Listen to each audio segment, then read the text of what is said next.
and I just feel something go across my eye, like pepper spray, and I'm just like, ooh, like, ouch, what the fuck? And it pissed me off. Yeah, like, and I turn around, the whole fucking bachelor party's just getting fucking maced and shit, dude. Blue shit everywhere. Everyone was just, oh, my fucking eyes. And what's up, everybody? Two Guys, One Shed, back again with our guest here, Vance Elliot. Yo. Some of you guys and gals might know him, you know what I mean? He's a pretty good looking dude, you know what I mean? I wasn't going to say that. Hey, you know what I mean? Looking out. Dude, look at it. Look at this beard, dude. Got the My beard Hell compared yeah. to his beard? Nah, he got me beat. Wintertime. Calvin? And then once spring comes, it's gone. It's gone? I was going to shave today, too. I wish I would have. Yeah. Hell yeah. Well, yeah, episode 31. Yes, sir. 31. We just broke it, Calvin. 31. Our age. It's our age. This is our golden episode. Yeah. Golden year, golden episode. Dang, that's wild. Speaking of that, how old are you? 31. Oh, Bang, fuck, bang. let's go, boys. Yes, This sir. is a good episode. Damn. Yeah. 91 brothers up in here. Fucking A. So what were we talking about before we... We were talking to Vance a little bit, and he was talking about how his job where he works sponsored his MMA career. So Yeah. Yeah, man. So how long were you fighting? How long have you fought for then? So I've been training, I would say probably past 5-6 years. Oh shit. But competing, I would probably say 2 to 3. Last year I haven't been so active. I just trained to stay busy just in case I get the call or something. But just in case someone messes with you the wrong way, huh? Yeah. Can't get too out of shape. Yeah. Yeah. Hell yeah. But man, I don't know. Just kind of focused more on like personal stuff outside of fighting and making goals for myself and shit. And Yeah, you got to make everything work. Yeah. Like, what do you focus on when you fight? Like, what's that your... So just a brawler or what? You know, I like Muay Thai. I like stand-up. I like Jiu-jitsu as well. I like to take it to the ground. But growing up, I hated wrestling, man. Like, I did it, you know. Yeah. Especially, like, growing up in Lupton, man, that's wrestlers' territory right there. Sure. Yeah, I never wrestled, and I only wrestled 1 year. Sophomore year. Yeah. That's because all my buddies were wrestling, so I was like, fuck, I might as well wrestle. And I wrestled for 1 year and 1 year only. Yeah. I would do it just to stay with the game because especially fighting, man, you got wrestlers that killed it in high school wrestling. And they want to kind of the next level, you know. And, so I would do it just to not get left behind. But like the jiu-jitsu, I love the shit out of that, man. Competing in jiu-jitsu is wild. Like with gis and everything? Wild. You know. Yeah, is that what you're talking about? Like just straight submissions, right? Personally, I like no gi, but to do jiu-jitsu, you have to be in gi. Like I started off in gi, and once you kind of learn and get with your coaches, you know, like then you'll start doing your no gi, whatever you want, man. Like the gi chokes are cool. You could just grab and you could just choke them with the collar choke, man. And no gi is a little bit harder, but I like how you can lock them in with something if it sticks, you know. It's pretty sweet. I like it. People are a little more slippery. Like for sure. And that's National Western Complex, I think. Yeah. They have a lot of good tournaments there. We went to, we watched Blake there. Yeah. Blake he looks like third, I think. Really? He killed it, dude. Yeah. He killed it. Me and Calvin went, and then I was just like, dude, Blake's killing it. Like, he's fucking dudes up, dude. He said he lost all the weight, like, right the day before. So he's a crazy. For sure. I feel that. He was eating wings 3 days before. Yeah. Man, I remember grappling with Blake when I was first starting. Really? Dude. First starting, and he would fuck me up, man. Dude, he's strong. He's big. He's like lanky, so Yeah. it's hard to get. He knows what he's doing too. Yeah. Oh, for sure, man. And he would get me, bro. And there was that boxing gym in Lupton. I forget what it was called. The Bingo. Yep. And we would go there. Hector was the boxing through them, and I'd kind of show him some grappling. He'd show me some boxing. Oh, that's cool. And then I took Blake there once, and dude, he just mopped me in the So ring is that like the whole time. Is that where your career started, or like it's your career? Because that's like, you know what I mean. It's not like a career, but like I don't know how you explain it. Like, I guess like a hobby. Or something. That's where it started. Intense. Is that where it started? Yeah, very intense hobby. For sure. I would consider it more of a hobby than a career. You know, there was times where that's what I wanted to do. I wanted to invest all my time, energy in. But man, it's tough. It's tough, and if you ain't rolling like a steamroller, man, you're not gonna make it very far. Like you said, it's those guys that are in there at 11 a.m. Monsters, Fucking spending their day there. Yeah, I walked in once that class I was just telling you guys about, and then just randomly I went in, and there was UFC fighters like Neil Magny, Matt Brown. I mean, there's a grip. There's some dudes like Matt Brown, dude. That's a big name. Especially here in Colorado, you have some good fighters here. Yeah, the best. Denver's the best for MMA, man. The best, for sure. For sure. We got Kamaru Usman living out here in Denver now. Oh, what's the girl too? Doug Rose. Yeah. And the other one, the first big girl name, what was her? She was out here in Brighton, wasn't she? Oh, wasn't it jiu-jitsu school she had? Yeah, right here in Brighton. Oh, Kat Zingano. Yeah, exactly. Yeah. You know what I mean? That's like, you have some big names. Yeah. I've never seen her in that gym, but I used to train with Zingano as well. Oh, really? Yep. I went to their Brighton location a lot, and then the Broomfield sometimes. But man, it was crazy. It was the most honorable ass whooping I ever took was by Neil Magny for sure. Oh, dude, he schooled me, bro. That's cool, man. Schooled me, but it was cool. So like when you're fighting, is like, are you talking to the other person or no? Like it's just like a spar intense. It just depends, man. I kind of I try and not let that shit get into your head, you know, like. But are they talking like? Sometimes they are. They're hella talking, man. I've seen dudes that are humble, just quiet. They'll just their actions speak for them. Yeah. And I like those guys. Those are cool. And then you see the other guys where they want their presence to be known, you know, they're like I want somebody else. I want you to know who I am before we even put the gloves on against you know. Shit. So I've seen that. I guess you take that one good shot from someone, you're like, all right, fucker, all right, it's on, you know. I saw that one guy, he was in the UFC, he was like talking to Dana as he's fucking fighting. He's all, Dana, help me. Yeah. What's that guy's, I can't remember that guy's name. I've seen a couple. There was Max Holloway, and he was talking to Dana White while slipping punches, and the dude's trying to hit him, and he's not even looking at him. He's talking to Dana. And then there's that Cosmat dude. I think I said his name right. I think it's Cosmat. But he would pick dudes up, yell at Dana, and then finish the takedown. That's what I'm saying. Like, that's he's like talking to Dana, carrying the guy over to him. Yeah. Like, those are some different people, you know what I mean? You know what I mean? And I can be honest, I'm going to tell everybody, I've never been in a fight in my entire life. I have always walked away. I've never been in a fight in my entire life. That's honorable, though. It's not a bad thing, for sure. I guess so. I just, that's how I'm asking. Like, I don't know how that's like. Fuck, I don't even know, like, if I could even, like, do that. I mean, like, step in the ring and, like, oh, I'm going to fight right now, so. I think everyone feels like that until you get hit. Is it like a switch? Is it like a switch? You get hit, you're like.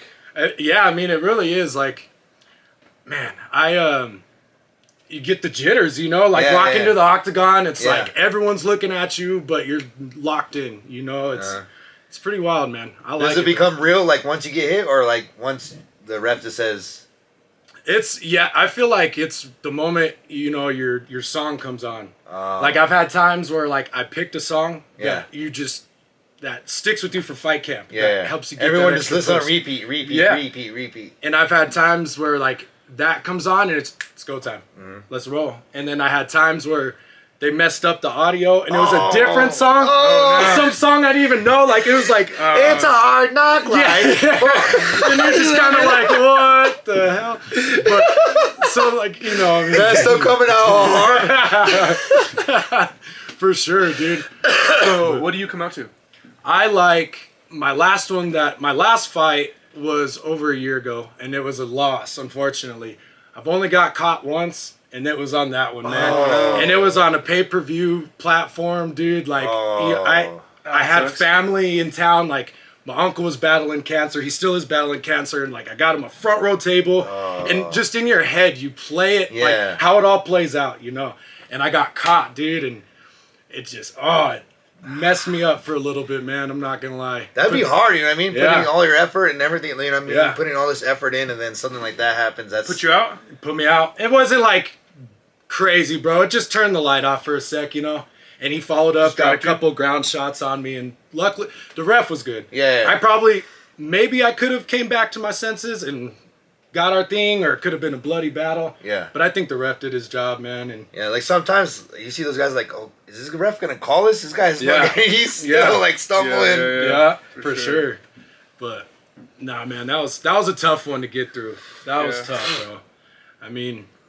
So how do you train, like, mentally then for, like, something like that? Like, is it? Well, I guess you don't expect it, right? Or no, not for something like that, but like for like a fight, like, you know, you have to be mentally strong. Mentally strong. You can't just go in a fight just not being. You can't go in there going mentally being mentally weak. You know what I mean? Yeah, for sure. I've heard this saying, and it's so true. You win your fight way before the fight even happens. You know, and I guess that's not the case all the time because when I got caught, I had the best fight camp, man. I was training with the jiu-jitsu coach, a black belt, someone I was pretty fresh meeting, but he committed to working with me. Yeah. And I trained with him. I was working boxing at a boxing gym. I was also doing kickboxing every day, 4 hours a day. Oh, damn. It was such a good fight camp, bro. I didn't have to worry about cutting weight. I think the weight was 150 pounds. And I wasn't starving myself, you know? Like, I just felt good. Yeah. That weight cut's what sucks, man. It's pretty brutal sometimes. What's the most you ever had to lose? So I was being 6 foot, 6'1", dude. I'd get the call to be 165 sometimes, or I'd get the call to be 145. Oh shit! Oh my god! Featherweight, bro. Featherweight, and so like, man, it's just, dude. Yeah, it's it's a lot of weight to brutal. lose, man. It's brutal. Like I think I could lose that weight, but like. I weigh 180 right now, just walking around, and there's no way I could lose 40 pounds. I couldn't get down to 145. There's no way. I remember. Shut the fuck up. Calvin weighed like 125. 137 after I tore my ACL. Dude, he looks But it was on purpose because I wanted to be super light, to help like training and building myself back up. I don't want to be heavy at all. Yeah. So I lost a shit. No, ton. Is that when you were running a lot? Like after your... That's when I started after I started running a lot. Calvin afterwards. looked scary skinny, bro. I was like, That's all right? People were telling me to 135's. gain weight. I'm like, shit. Dude, Calvin looked thin. I weighed before that, like 6 months before that. Like all of his clothes look like they're like falling off. Like he just Maybe looked not like 6. small. Maybe dude. like 8 months before that or 9 months. Yeah. I weighed like 245. Was that some what? shit. Was that before Carter was born? Before Carter was born. That's the heaviest I weighed myself, and it was like, I remember I got on, and it's like it was going above 2. I got on after that, and it was like 245. It was like hovering in there, like going higher, and I was like, I just got off. I was like, fuck this. I was like, I know, I'm just gonna go with 245, and I'll just go from there. Like, I was just eating a lot and fucking. I was working sales, so I was just sitting down, a whole bunch, sitting down, partying every fucking day, Yeah. and just working sales, sitting down, eating fucking horrible burgers and horrible food every day. Yeah. Greasy ass food. But yeah, and then I started losing weight. I got my dog. I started running and shit. Started losing weight, and then I tore my ACL a few months later. But my ACL had been bad for Dude, years. that's ACL is the worst, man. I was killing it in football before like I started like getting into the MMA shit. Like I was doing the semi-pro football shit and I was having fun. And once that ACL was gone, bro, I couldn't do it. Even after rehab, man, like you're not as fast. At least me personally. I don't know your story, but I wasn't as fast. My movements weren't as quick. And when I tore my ACL, half of my teammates didn't even know. Like they're still playing and shit. I'm like trying to get up. I'm falling all over the place, you know? And that's when I had my ACL surgery. It was meniscus, PCL, ACL, damn thing ripped in half. That was both my knees too. Yeah. And so I was kind of, if I'm going to put my body through this, it's going to be go me and one other person. Yeah. Like the better man wins. And that's where I kind of like pushed myself into fighting more, competing. Yeah. Because I did like, back in the day we were talking with Blake and shit, doing jiu-jitsu. It's just kind of half-assed for me. Yeah, I just go every once like, in a while. hey, I got some free time. Let's go. Exactly. And so once I did that rehab, I'm like, you know what? Like, I'm young. I'm not going to get any younger, you know? So I'm going to go for it full force. And it was probably, I don't remember the exact time, but after my ACL, I seen the ad for the Fight to Win grappling tournament for jiu-jitsu. And no gym training, just straight sitting on the couch rehabbing for probably a couple months at least, you know? And then I jumped into it, and I pretty much got my ass whooped. I think I got 2 wins. I didn't place or nothing. That's cool though. But I kind of needed to prove it to myself. Yeah. You know? And so that was pretty tight, man. That's cool. Yeah, for sure. Yeah, we coming back played to BCLs are tough. semi-pro football too. Yeah.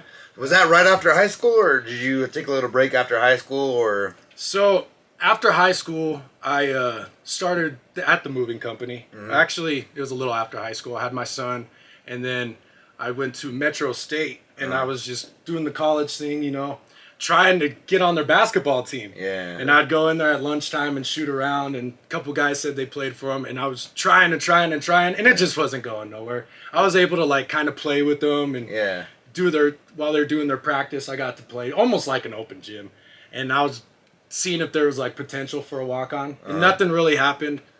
And I was just my buddy was doing semi-pro at the time, and he was a receiver. And he said, well, dude, fuck it, come try out. We have tryouts. Yeah. So I did, tried out, you know, didn't have big expectations, bro. Didn't really train, just was athletic with my basketball. Yeah.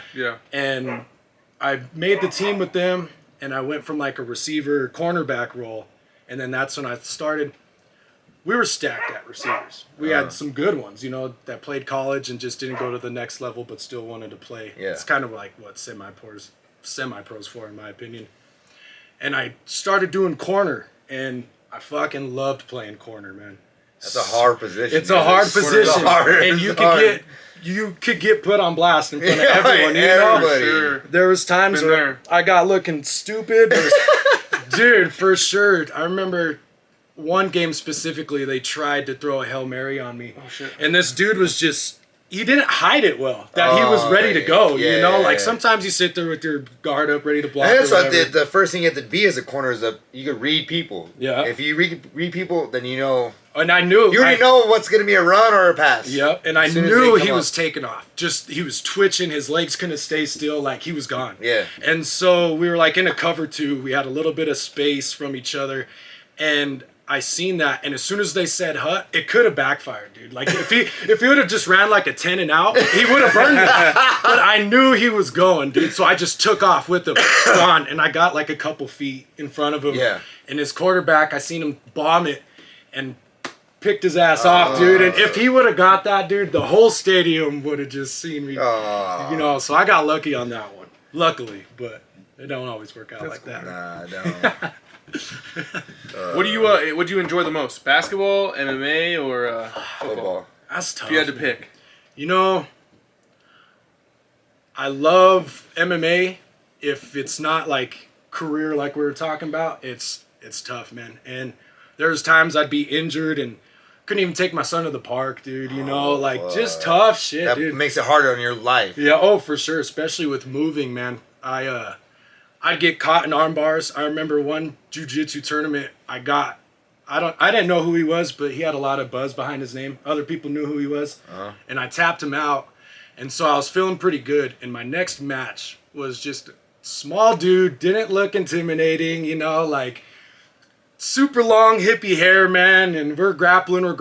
And in the exchange, somehow he caught my arm and he had it stretched out. And I was just too prideful, you know, like I'm not tapping to this fool. You put a crack in my arm like the crack of Liberty Bell. Exactly, bro. And he's sitting there waiting for me, like he's yanking on it, and he's just like, "Are you gonna tap, bro?" And I didn't, and I felt it, dude, and pop, and it's in my left arm, my strong arm, pop, dude, and he instantly let go, like he knew what the business was, dude, and I just for like a month, dude, I couldn't use my dominant hand. So you're lefty? Lefty. Damn. Lefty. So you're southpaw then? Yep. And I always like try to sell it. Like when we do our weigh-ins, I'd always stand orthodox with them, put the left hand in front. Yeah. And I'd switch it up in the fight. And that's what the dude who caught me did. I thought he was a righty. I was training for a righty, and he wrestled for UNC, Northern Colorado.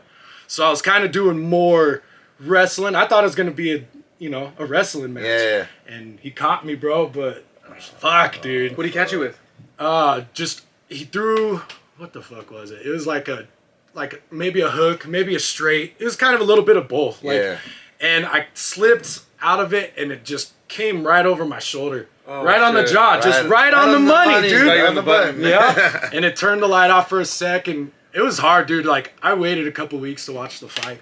And when I watched it, really? I was like, motherfucker, yeah. Oh, it was, dude. That's something that'd be even harder just to watch it afterwards, too. It's like, fuck. Yeah, I had to, man. I had to see where...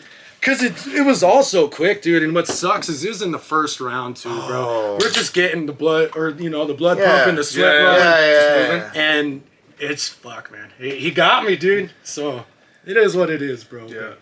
So, is going 3 rounds, is it tough? Yeah, it is. I mean, especially depending, I could stand there for 3 rounds and just exchange, and I'm down with that. When it goes to takedowns, getting back up, getting smothered on the ground, it just depletes you, man. And that's where I feel like the wrestlers always had the upper hand with me. Is their cardio is just that wrestler's push the whole time. The whole time. You're like, fuck, get the fuck off of me. Yeah, and even jiu-jitsu, there's times where you could kind of not chill, but like you take a second. Take a second. Get your breath. If you're in a situation where like you're in guard or something, like you got to figure it the hell out. Yeah. But you can kind of get your shit together while it's... Yeah, like I see some of those guys too that just go straight to the ground and they're waiting, waiting there on the ground just for the guy, and it's just like, fuck, that's hard. Like, you have to do something, you know what I mean? For sure, man. I love the experience, man. I will compete again. Yeah. I don't know when. I think it's the end of January coming up. They have a tournament for featherweights called the King of Sparta. Okay. And it's first round is a boxing fight. Second round is kickboxing. Third round's MMA. In one night. Fuck. And you get like, I think the amateurs get like 3 Gs, and I think the pros get like 5, I think is how it is. Dude, that's badass, dude. And so I don't know, man. That would be tough, because especially kickboxing, your legs might be cooked. That's a hard part, is like, if you do that, like, you have to like make sure, hey, I'm just doing this. Mm-hmm. This fight, and then if you keep going, I'm just doing this. You then keep winning. It's and all then you're in like, one night. Fuck, I have to do everything at the end of it. Yeah, you're exhausted, and now your hardest fight, MMA's coming up. Yeah. You know? I before COVID, March 2020, I was in the featherweights tournament, and I was fighting. There's this dude from Morocco. He's monster kickboxer. Morocco. His family moved out here. I trained with his little brother. He was on my fight team at Zingano, and he was a monster. But I always heard about this older brother. Always never got to spar with him or nothing. And then he's in this tournament, and me and him are lined up first for boxing. Oh, fuck. So I mean, you know, like I was excited for it. Yeah. And then COVID happened. They canceled it. Oh, that sucks. So who knows? But there was like Doug Rose's little brother was in that tournament as well. Like some pretty good competition, dude. So I don't know. COVID was kind of, I don't know, putting some people back. But COVID maybe saved my ass. I don't know. You know what I mean? I don't know, brother. I don't know, dude. But it was cool, man. I've trained with some of the coolest people, which is what I respect about it. That's badass, man. There's this dude named Jacare Souza from Brazil, and he came to Denver to train, and I had my son with me. Mm-hmm. And he's kind of walking us through some of his little tips and tricks, and we're working. And I look over, and that dude's working with my son, teaching him the triangle, bro. That's cool. So, like, shit like that kind of really stuck with me, man. Like, he was growing up in the gym and learning all this stuff, and I don't know. He's starting to want to get into it. Now he wants to get into boxing. So. Oh, really? That's cool. You know what I mean? That's cool that he wants to. I guess my son's only 4, so like, I still have a lot of time before he chooses something he wants to do. You know what I mean? That's like, for sure. If I can't wait till he's passionate about something, like, all right, we're all in on this. We're going all in on this. You know what I mean? 100%, dude. What does your son do? Does he have you playing sports? He loves football. He hasn't done pads yet. I wanted to get him. We did flag last year. I just kind of wanted him to learn the game a little bit before the pads come into the mix, you know, because he wants to be a receiver. Was his first year playing football? It was his first year, last year, and it was for flag up in Thornton, and I don't know, it was like co-ed, boys and girls, so like he wants to be a receiver. That's all he watches in the NFL, you know, like he's always studying up on him, but they thought he was athletic, put him in quarterback role. So now he's like, no, I'm supposed to catch the passes, not be throwing them, you know? Yeah. So it was kind of tough, because sometimes he'd throw a pick, and he'd get pissed, you know, hard on himself. I kind of was like that too growing up. And but he loved it, man. He's ready for pads. I just wanted him to get the game installed a little bit. I jumped straight into pads, and I didn't know what the fuck I was doing as a kid. You know? How old were you when you started football? I was probably around the same age, probably 10 or 11. I signed When was up BYFC then?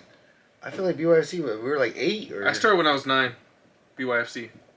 I think I started when I was 8. 8? Yeah. Year before? Because I know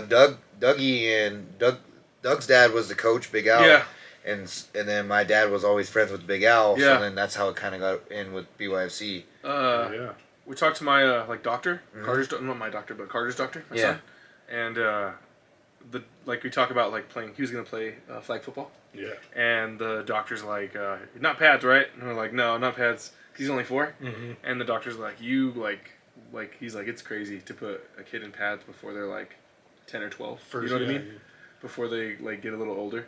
Yeah. So it's kind of crazy. Like a lot of us were like super young, you know what I mean? Fucking banging heads. My sister played padded football. She was good. She broke her arm. damn. They broke her arm. She was a quarterback. She was fucking bad too. She was a baller too. She was. She was good at basketball. All they had was fucking end arounds and fucking bootlegs with Jasmine. Yeah, that's all they had was Jasmine. Yeah. Bootlegs and shit. Hell yeah, shit. That's what's up.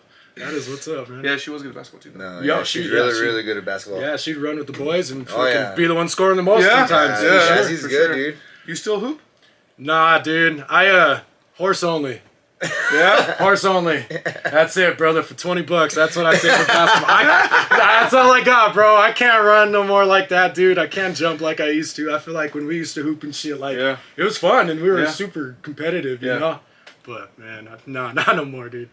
I've been taking my son to the gym more. Nice. Like I'm trying to hoop more because he started playing basketball. I was coaching his team, and so like just taking him and like you said, like there's people there like super nice and stuff, and like I'm like running a game and he's just on the sideline and like some dude's just like dribbling with him and shit. You know what I mean? Yeah, that's so it's just like it's awesome. Like some random ass motherfucker. I don't know, you know what I mean? Like I'm got an eye on that motherfucker, but but it's cool because he likes going. Like he's not playing, he just likes watching. Yeah, like me hoop. You know what I mean? Yeah, for sure. That's man. I don't hoop no more, brother. I see some of the boys that we used to hoop with still doing their thing, and I'm like, nah, dude, I'm good. I will play horse, like I said. I'm down a horse. I'm with the shit. Some basketball. You got to hoop on your garage, bro. We'll do some psych outs or something. I got you, but that's about as far as basketball goes. And turkey bowl for football. Oh, one time a year, turkey bowl. Dude, that shit. We need to get back into it, Calvin, because that shit was so much fun. Me and Chris were going to do it this year, just the Bloody Mary part. Yeah. Hey, it's a turkey bowl, and we're all going to meet him at the bar. Yeah. For those people that don't know, we had the turkey bowl, and it got canceled because there was just so much snow. We used to do a turkey bowl on Thanksgiving. Yeah, the morning. 8 in the morning. 8 in the morning.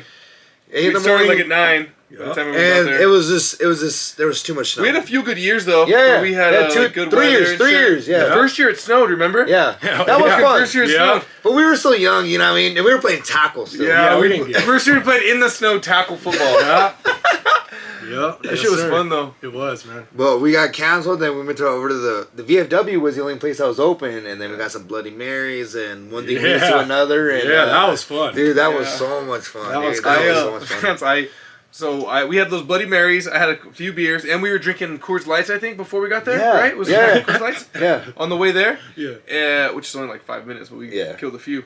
And then I leave because I think I was like the first one that had to leave because I had to go to my ladies. Callie kept calling you. Yeah, I had to go to my ladies' family's Thanksgiving, and I left. It's like 10, 11, and we'd only been drinking for 2 or 3 hours. Yeah. I was smashed. I get home, and I remember Kelly gets in the car. She's like, "Why are there Bud Lights everywhere or Coors Lights everywhere?" I had 2 Coors Lights in the middle and then one on each door for roadies. Because remember, we were sitting there, just in the truck at the football field. At the football field, there's like, we always bring beers anyway, so it was like we were drinking and they were like, "Is there a bar open?" And then we thought the station was gonna be open. It wasn't. So then the VFW was the only one. Dude, those Bloody Marys were dude. Those were so good. They had everything in them. They were like $5. Yeah. I was like, this is a deal. Yeah, I don't think I even had a Bloody Mary before that. Really? To be real.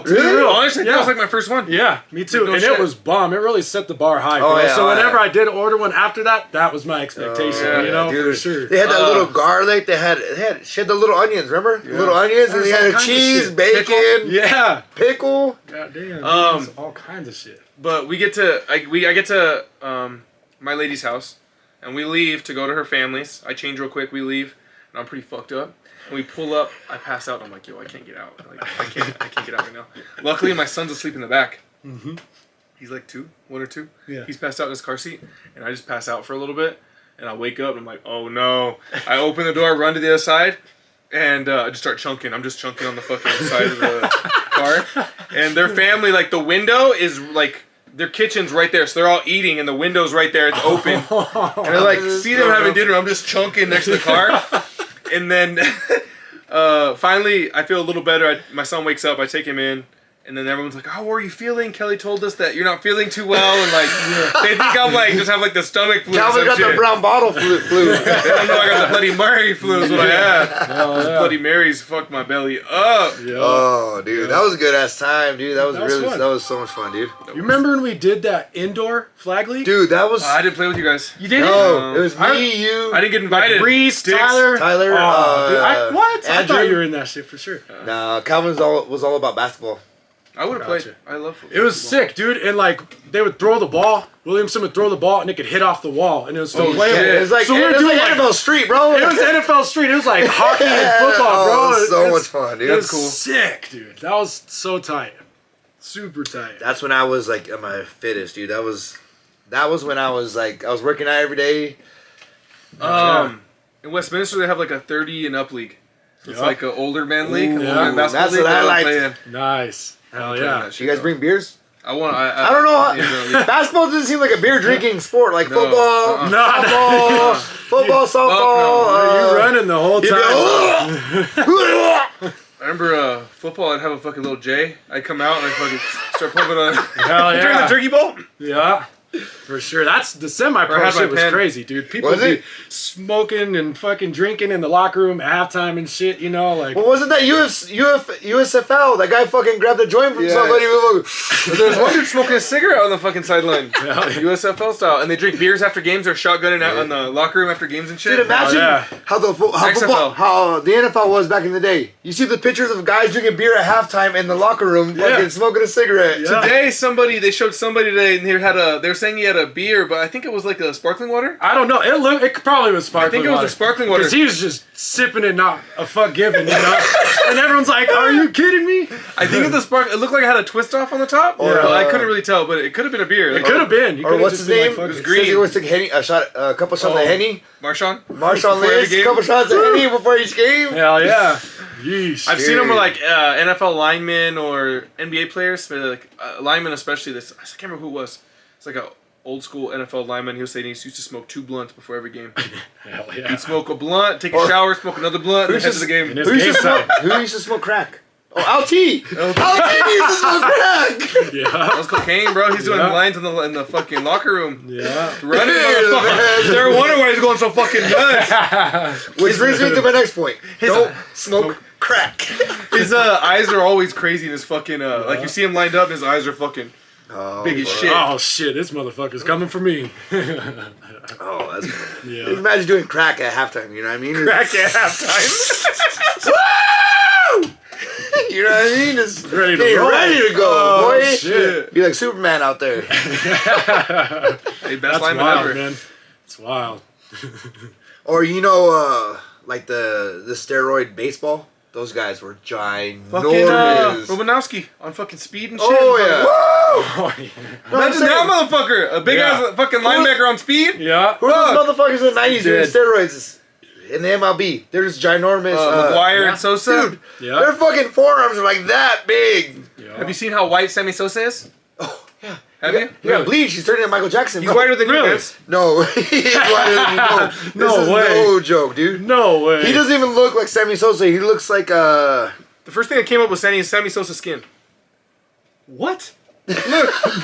What? This shit don't make sense, bro. Damn, alright. No, I haven't seen He it. looks like Uncle Fester. if he shaved his head. From the Addams That's family. crazy, dude. From the Addams family. He doesn't look like Uncle Fester. Uncle Fester. Weird. That's funny. Dude, That's Like, wild. like people do lose their pigment and shit. Like my grandpa, as he got older, like he started losing pigment in his But look hands. at this, wait. Look at and this. his head. That's It was what happened to crazy. me. Like his whole head is like started in like the top of his head. And That's like, what started happened. Getting like wider as it got towards his face. There's no way, dude. Look, That's that's Sammy Sosa. That's kind of Sammy. That's half Sammy. Josh was showing me this thing this weekend we were taking mushrooms. He was showing me this thing and you can take like a supplement. It's a peptide. It's like melatonin something. You take it, and some dude said that he could go from like white Sammy Sosa to dark Sammy Sosa within like a week and a half. What? Yeah, just like injecting like melanin. They said a lot of people in Hollywood do it. That's why they keep their tan. really. How fucking crazy is that? That is crazy, man. What the fuck? It's crazy, like, the weird shit rich people do. Yeah, for sure. Like, the most random shit, you know what I mean? Sure. Or, like, the most beautiful woman on the planet, and then they get, like, crazy plastic surgery. Yeah. What do you think about BBL?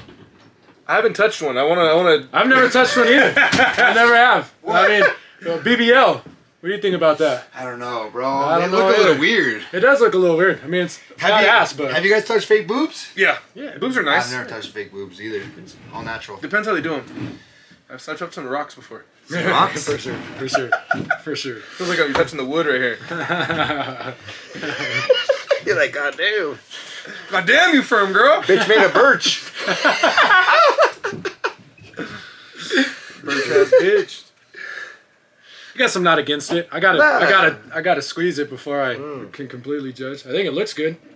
Sometimes it looks a little fucked up. Sometimes it doesn't look It looks good. a little fucked up sometimes, for sure. Sometimes when they sit down, you're like, what are they sitting on? Oh, it's their ass. The melatonin thing is melanotan. Melanotan? Number Melanotan 2. It's a synthetic analog of the peptide hormone A. Melatonin stimulating hormone. Is that the same thing that's in carrots? Look, stimulates melanogenesis and increases sexual arousal.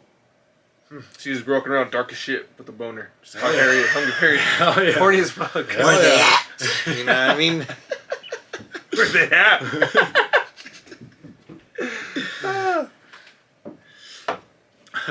Side effects?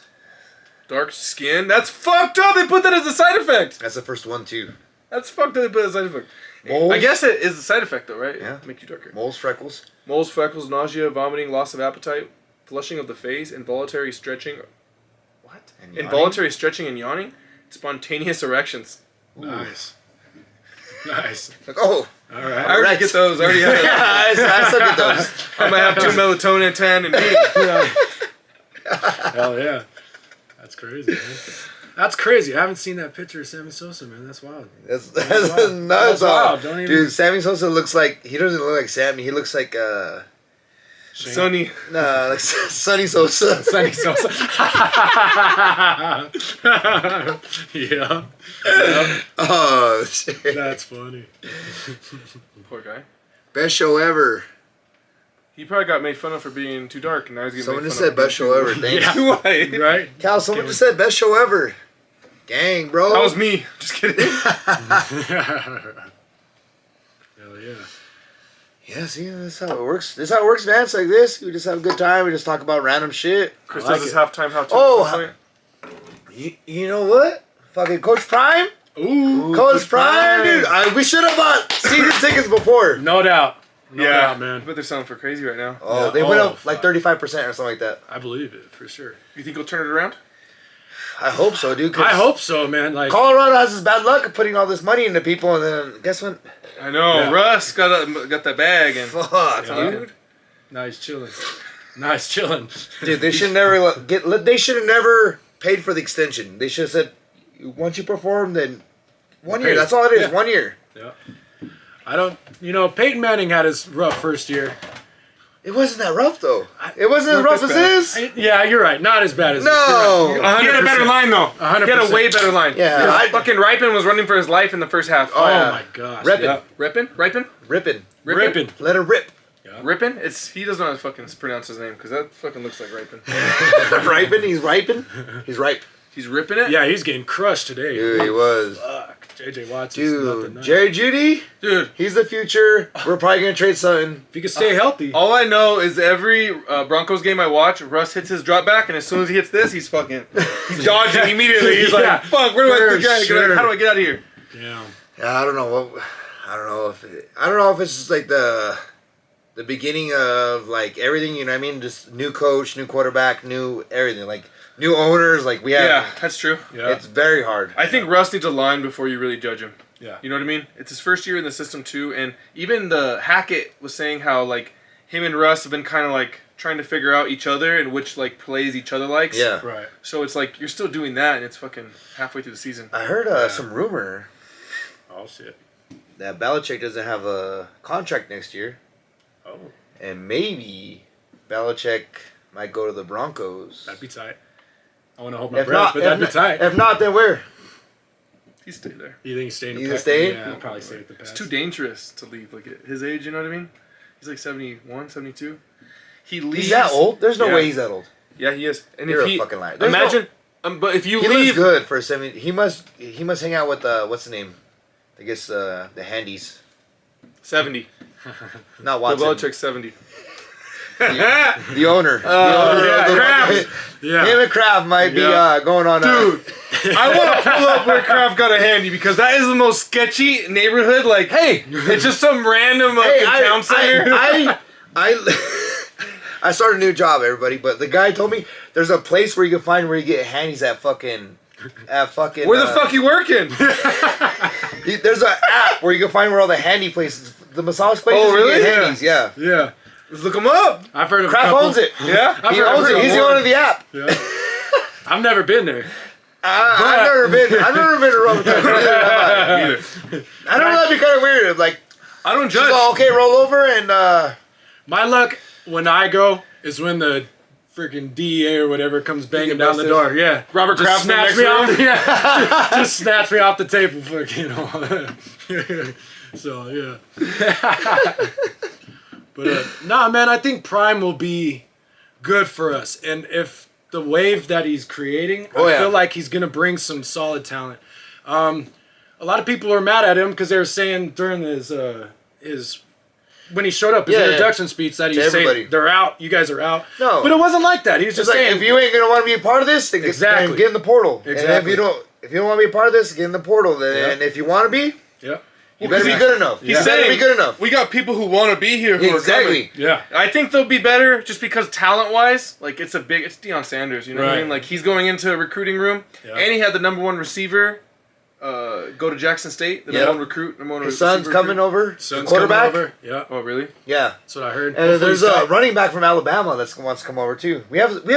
This is gonna be like the first time college is gonna have a 4-star wide receiver, a 4 or 5-star tight end too. Like there's a whole bunch of people that want to come and play it for Prime. Opening up the portal in college football like changed everything. Oh yeah. Them being able to change teams, even if you have to sit out a year, you know what I mean? Yeah. It's just fucking wild. For sure. No, them getting paid. That's wild. That's cool. That's cool, man. It's crazy. It's some college kids making bank, boy. It is cool, especially if you don't want to do that your whole life. Like you're a great college player, but you don't want to play in the league. Like you make $2 million and then fucking go do what you want to love. Start your own business. Hey, did Baker lose? Yeah. Today? Oh, I don't know. Baker might be 3-0 as a Ram, or 2-0 as a Ram. That's what I'm saying. Like a coach does impact. The quarterback. Yeah. Oh, they lost the Seahawks. No? Yeah. Oh, this has last week. He didn't lose.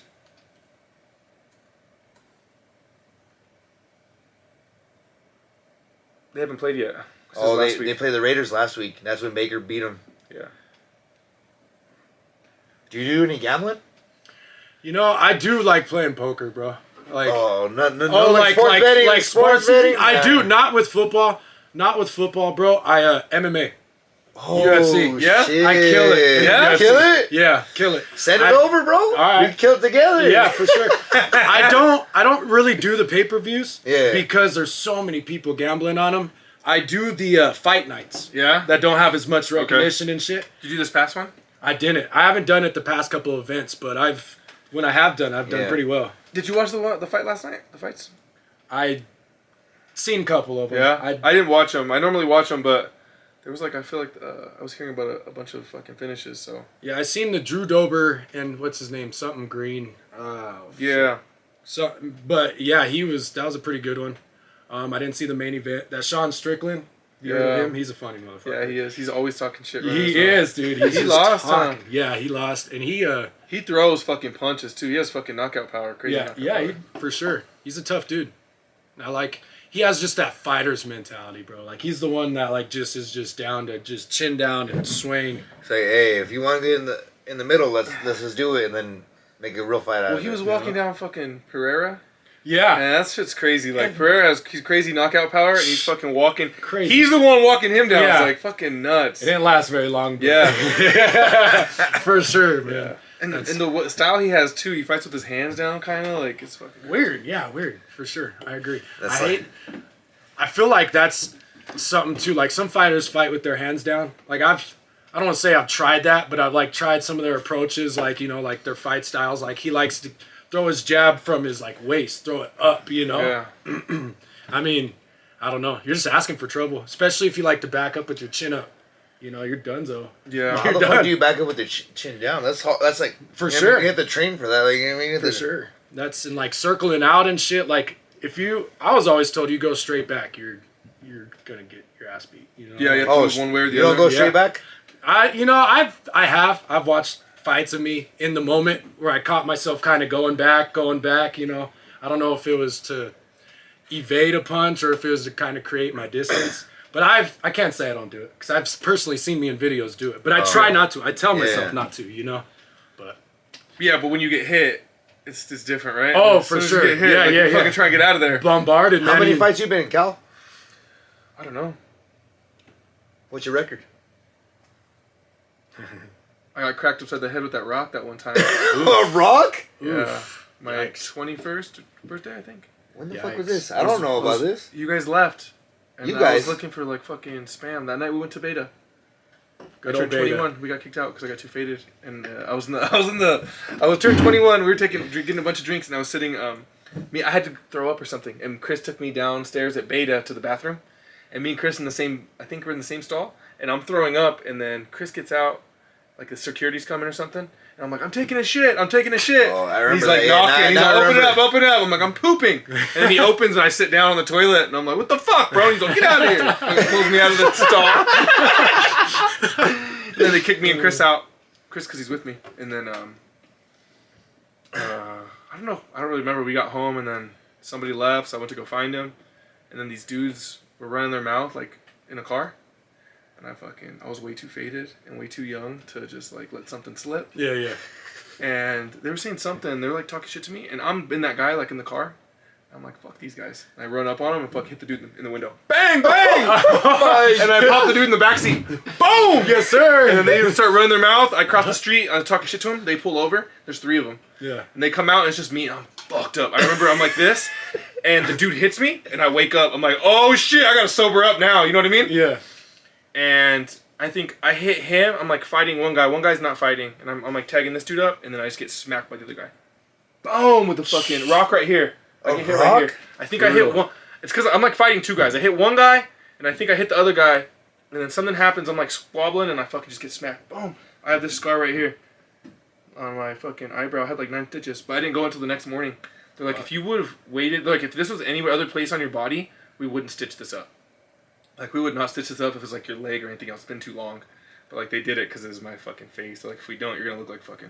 They're like, you too handsome for us to leave this scar on your face. She said it looked like... She's like, you're going to look like the Hamburglar. Yeah, that's how this one was. Or which one was it? I think it's that one, yeah. This one. But, bitch ass.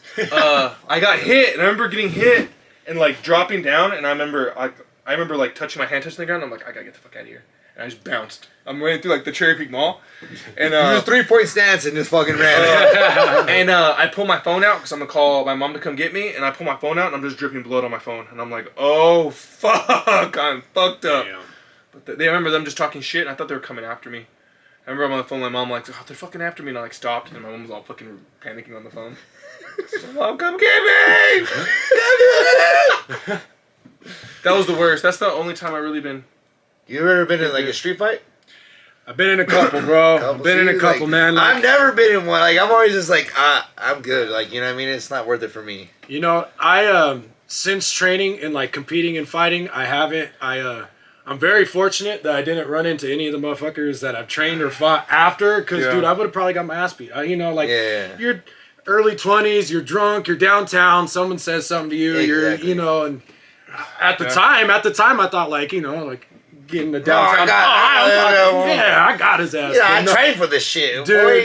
if I would have ran into an MMA fighter before I got like lights out, done over. Especially how you're saying how many people in Denver like train and how like good the fight community is here. It's kind of just wild. Like, but I feel like a lot of fighters are more like knowledgeable of like they can fucking fuck somebody up. You know what I mean? Like, right. And I mean, there's a lot, you get in trouble for it too, you know? I mean, if someone finds out or knows that you're a fighter and you rocked them, then they could sue you. Even if they started, oh yeah, bro. There's a lot that, I mean,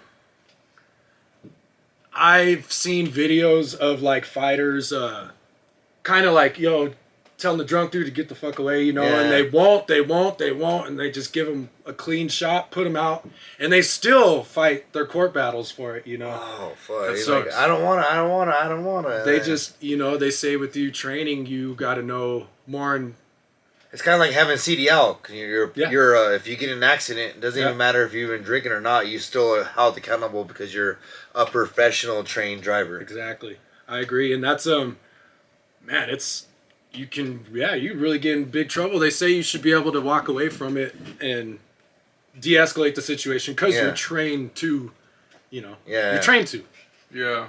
So I tried now. I don't even go out no more. Really? Like I don't like downtown, dude. I don't like going to bars. I just kind of chill, man. Do my own thing. Try and stay indoors. So I don't. Yeah. So I don't even want to put myself in that situation. Yeah. Right. Like when alcohol gets in your system, that like guard you have seems to slowly diminish, Yeah, for sure. Shit that you would just shrug off and laugh about. Like, dude, if someone says some funny shit to me, like fuck a white boy or something, I'll laugh. Yeah. You got a good roast? Hit me with it. Like, I want to hear that shit. Yeah. But drunk, nah. So that's why I just don't even put myself in the scene, dude. It's not worth it. I think that's good though. Like as you get older, you like learn yourself. Like you know what I mean? For sure. You understand yourself a little bit better. Yeah, and learn how what shit triggers you. I've still yet to do that. I feel like fears, dude. Like when learn. No, it's like I still like going downtown, but like Calvin and them they all went out on Friday, and I was like, I really don't even want to go downtown. Like I felt I'm good. You know what I mean? And my kids were sick. I was sick, so I was like, yeah, I'm good. I'm not gonna go downtown. Yeah. And I don't know, like. Now I don't really feel like it now anymore. Yeah. I think it's cool. Like everyone, like I haven't been downtown, like maybe like twice this year or some shit, maybe 3 times. Mm-hmm. But it's like nice going like every once in a while, like or at least just like hanging out with the boys and going out, like just having some beers and shit with the boys. That shit's fun to me. We needed VFW in every fucking town. We used to go the VFW. That shit was fucking nice. We used to do a boys' night. It'd be steak night the first Friday of every month, and we'd all get together and we'd go to VFW. We'd have a few beers and then have a steak. Yeah. And then we just go to to a little bar. Yeah. Wherever, and then just chill. We probably gotta bring that back. Yeah. You know what I mean? Because it was nice seeing everybody. You know what I mean? A couple years. Yeah. I got a lot going for me too, man. When I was young, like I didn't have shit going for me. I was happy if I wasn't in trouble or something. Yeah. I was always in trouble. Like now, my son's with me a majority of the time. He's with his mom as well, but he lives with me. And I just have too much on the line to lose for something small like that, dude. Exactly. I couldn't imagine like just one punch putting a dude out and then going to jail for a couple of years, not just let him down. Because like it's a fear thing. Like I was fearless when I was younger, but like I was kind of I'm scared to let my son down. Yeah. That's kind of my thing with it too. So that's really good to have. You know what I mean? Because I guess that's what you have to have at the end of the day is being afraid of letting somebody down. You know what I mean? I think one of the most one of the dopest things that I've heard, and then like stuck with me the most is like you have to have something to run from, and you have to have something to run to. You know what I mean? Yeah. Like if you have something to run from, like you have something that you don't want to become, but you also have something that you're going towards. You know what I mean? I think you need both sides. Like I don't want to fuck up, but I also, it's a different motivator at different times. I guess it was always like with me, like getting in a fight, like if my mom or dad ever fought, you know what I mean? My dad's been in a couple fights, bro, but I don't see the benefit out of anything. Like I don't. I don't see the benefit out of anything. Like if I get in a fight or if I accidentally hurt somebody really bad, right, just like that, boom. That's it. My life is done over some stupid ass shit for fucking. Exactly, bro. I think there's a benefit to fighting and learning to fight as you're young. Yeah. Because like people push you and stuff when you're younger, especially if like people are bigger than you. People are always bullies no matter where you go. Right. Yeah. So there's something in like as you're younger standing up to bullies and shit like that and learning that like learning to take an L in a fight regardless. Like I know I'm gonna lose this, but you ain't fucking with me. You know what I mean? You gotta stand There's up a benefit to that, but then once you become an adult, there's more negatives than there is positives. You know what I mean? Exactly. There's no I always need. just felt like I really don't give a like. You can say whatever you want to me, and I really don't bother me because I know who the fuck I am. Yeah. I know who I am at the end of the day. I'm gonna wake up the next morning and know who the fuck I am. You know what I mean? Like, I wish I would have stood up to some people, but I'm kind of glad. But you also know how it is if like some of those kids who don't stand up to people, and then everyone starts fucking with them. You know what I mean? And all you gotta do is sometimes like. For people who get picked on, like, all you gotta do one time is stand up to fucking one person and let them know, like, hey, you don't fuck with me. Yeah. And then the next person at least has that in their mind, like, this person's not gonna take it or they're gonna do some crazy shit. Yeah. Like, if you get your ass whooped and later on in class, I'm gonna go slap the fuck out of this motherfucker when he's not looking. You know what I mean? Like, even if you get punked, you go back and, like, I'm gonna fuck you up. So if you punk me again, next time we're in this class, bitch, you're in front of me. You're by the fucking pencil sharpener. You can get slapped off. Fuck, your fucking nose is gonna slapped off your face. You know what I mean? Yeah. And I think there's a benefit to that, especially for I think fighting and like that kind of part of like masculinity at least gets like a really bad rap, especially growing up and stuff.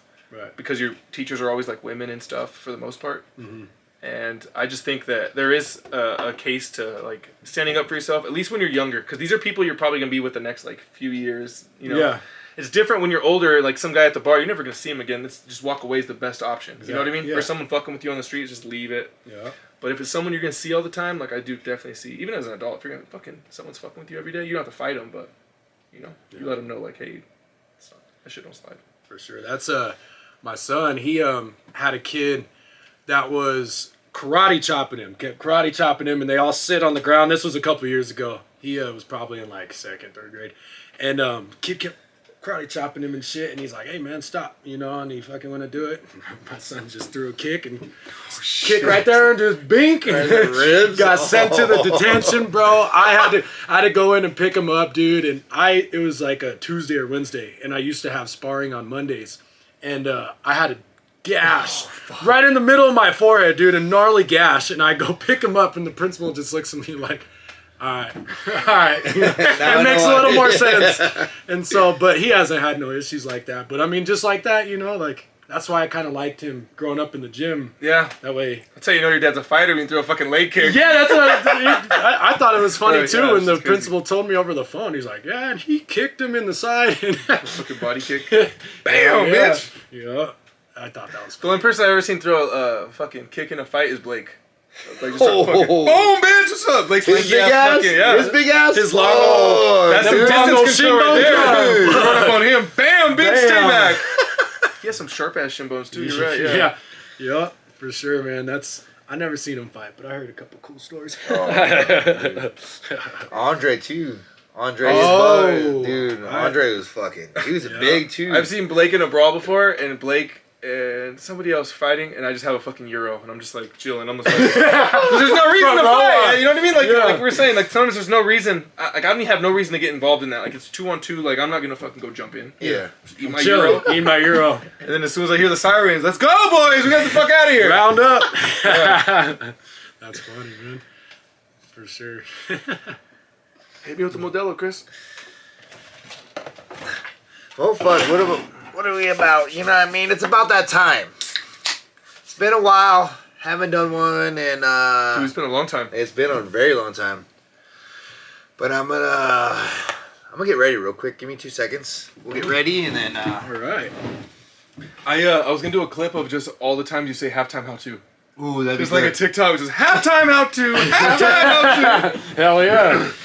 Yeah. Because I was going through like our older TikToks, and that's what they are basically. Like all the TikToks were just halftime how-tos, but like this is. But I was going through it, and it was like halftime how-to, halftime how-to. This is a staple of our podcast. No one else does this, so that's true. It's a staple. You know what I mean? Hell yeah. People always say we're a knockoff of other people's line. Two Bears, One Cave. Like that was a cool fuck. I didn't even know about them when I came up with. Two guys, one shed. It is. I told Chris. Chris is like, he's like, well, she caught Two Guys, One Shed, and I was like Two Bears, One Cave. Yeah. He's like, I don't know what the fuck that is. And I was like, all right. I've heard Two Guys, One Shed. I've heard that name before. It's Tom Segura and Bert Kreischer. Oh, Bert's fucking. Bert's hilarious. But we're definitely funnier than they are. Yeah. I don't know the other guy. I like Segura. He's cool. No. Kreischer's hilarious. Oh yeah. Tom Segura is just like more like super chill, funny things. Like he says mean shit, but like very like monotone. Very, he says it the right way. Yeah. He says it the right way. I try to do that, and it's not the right way.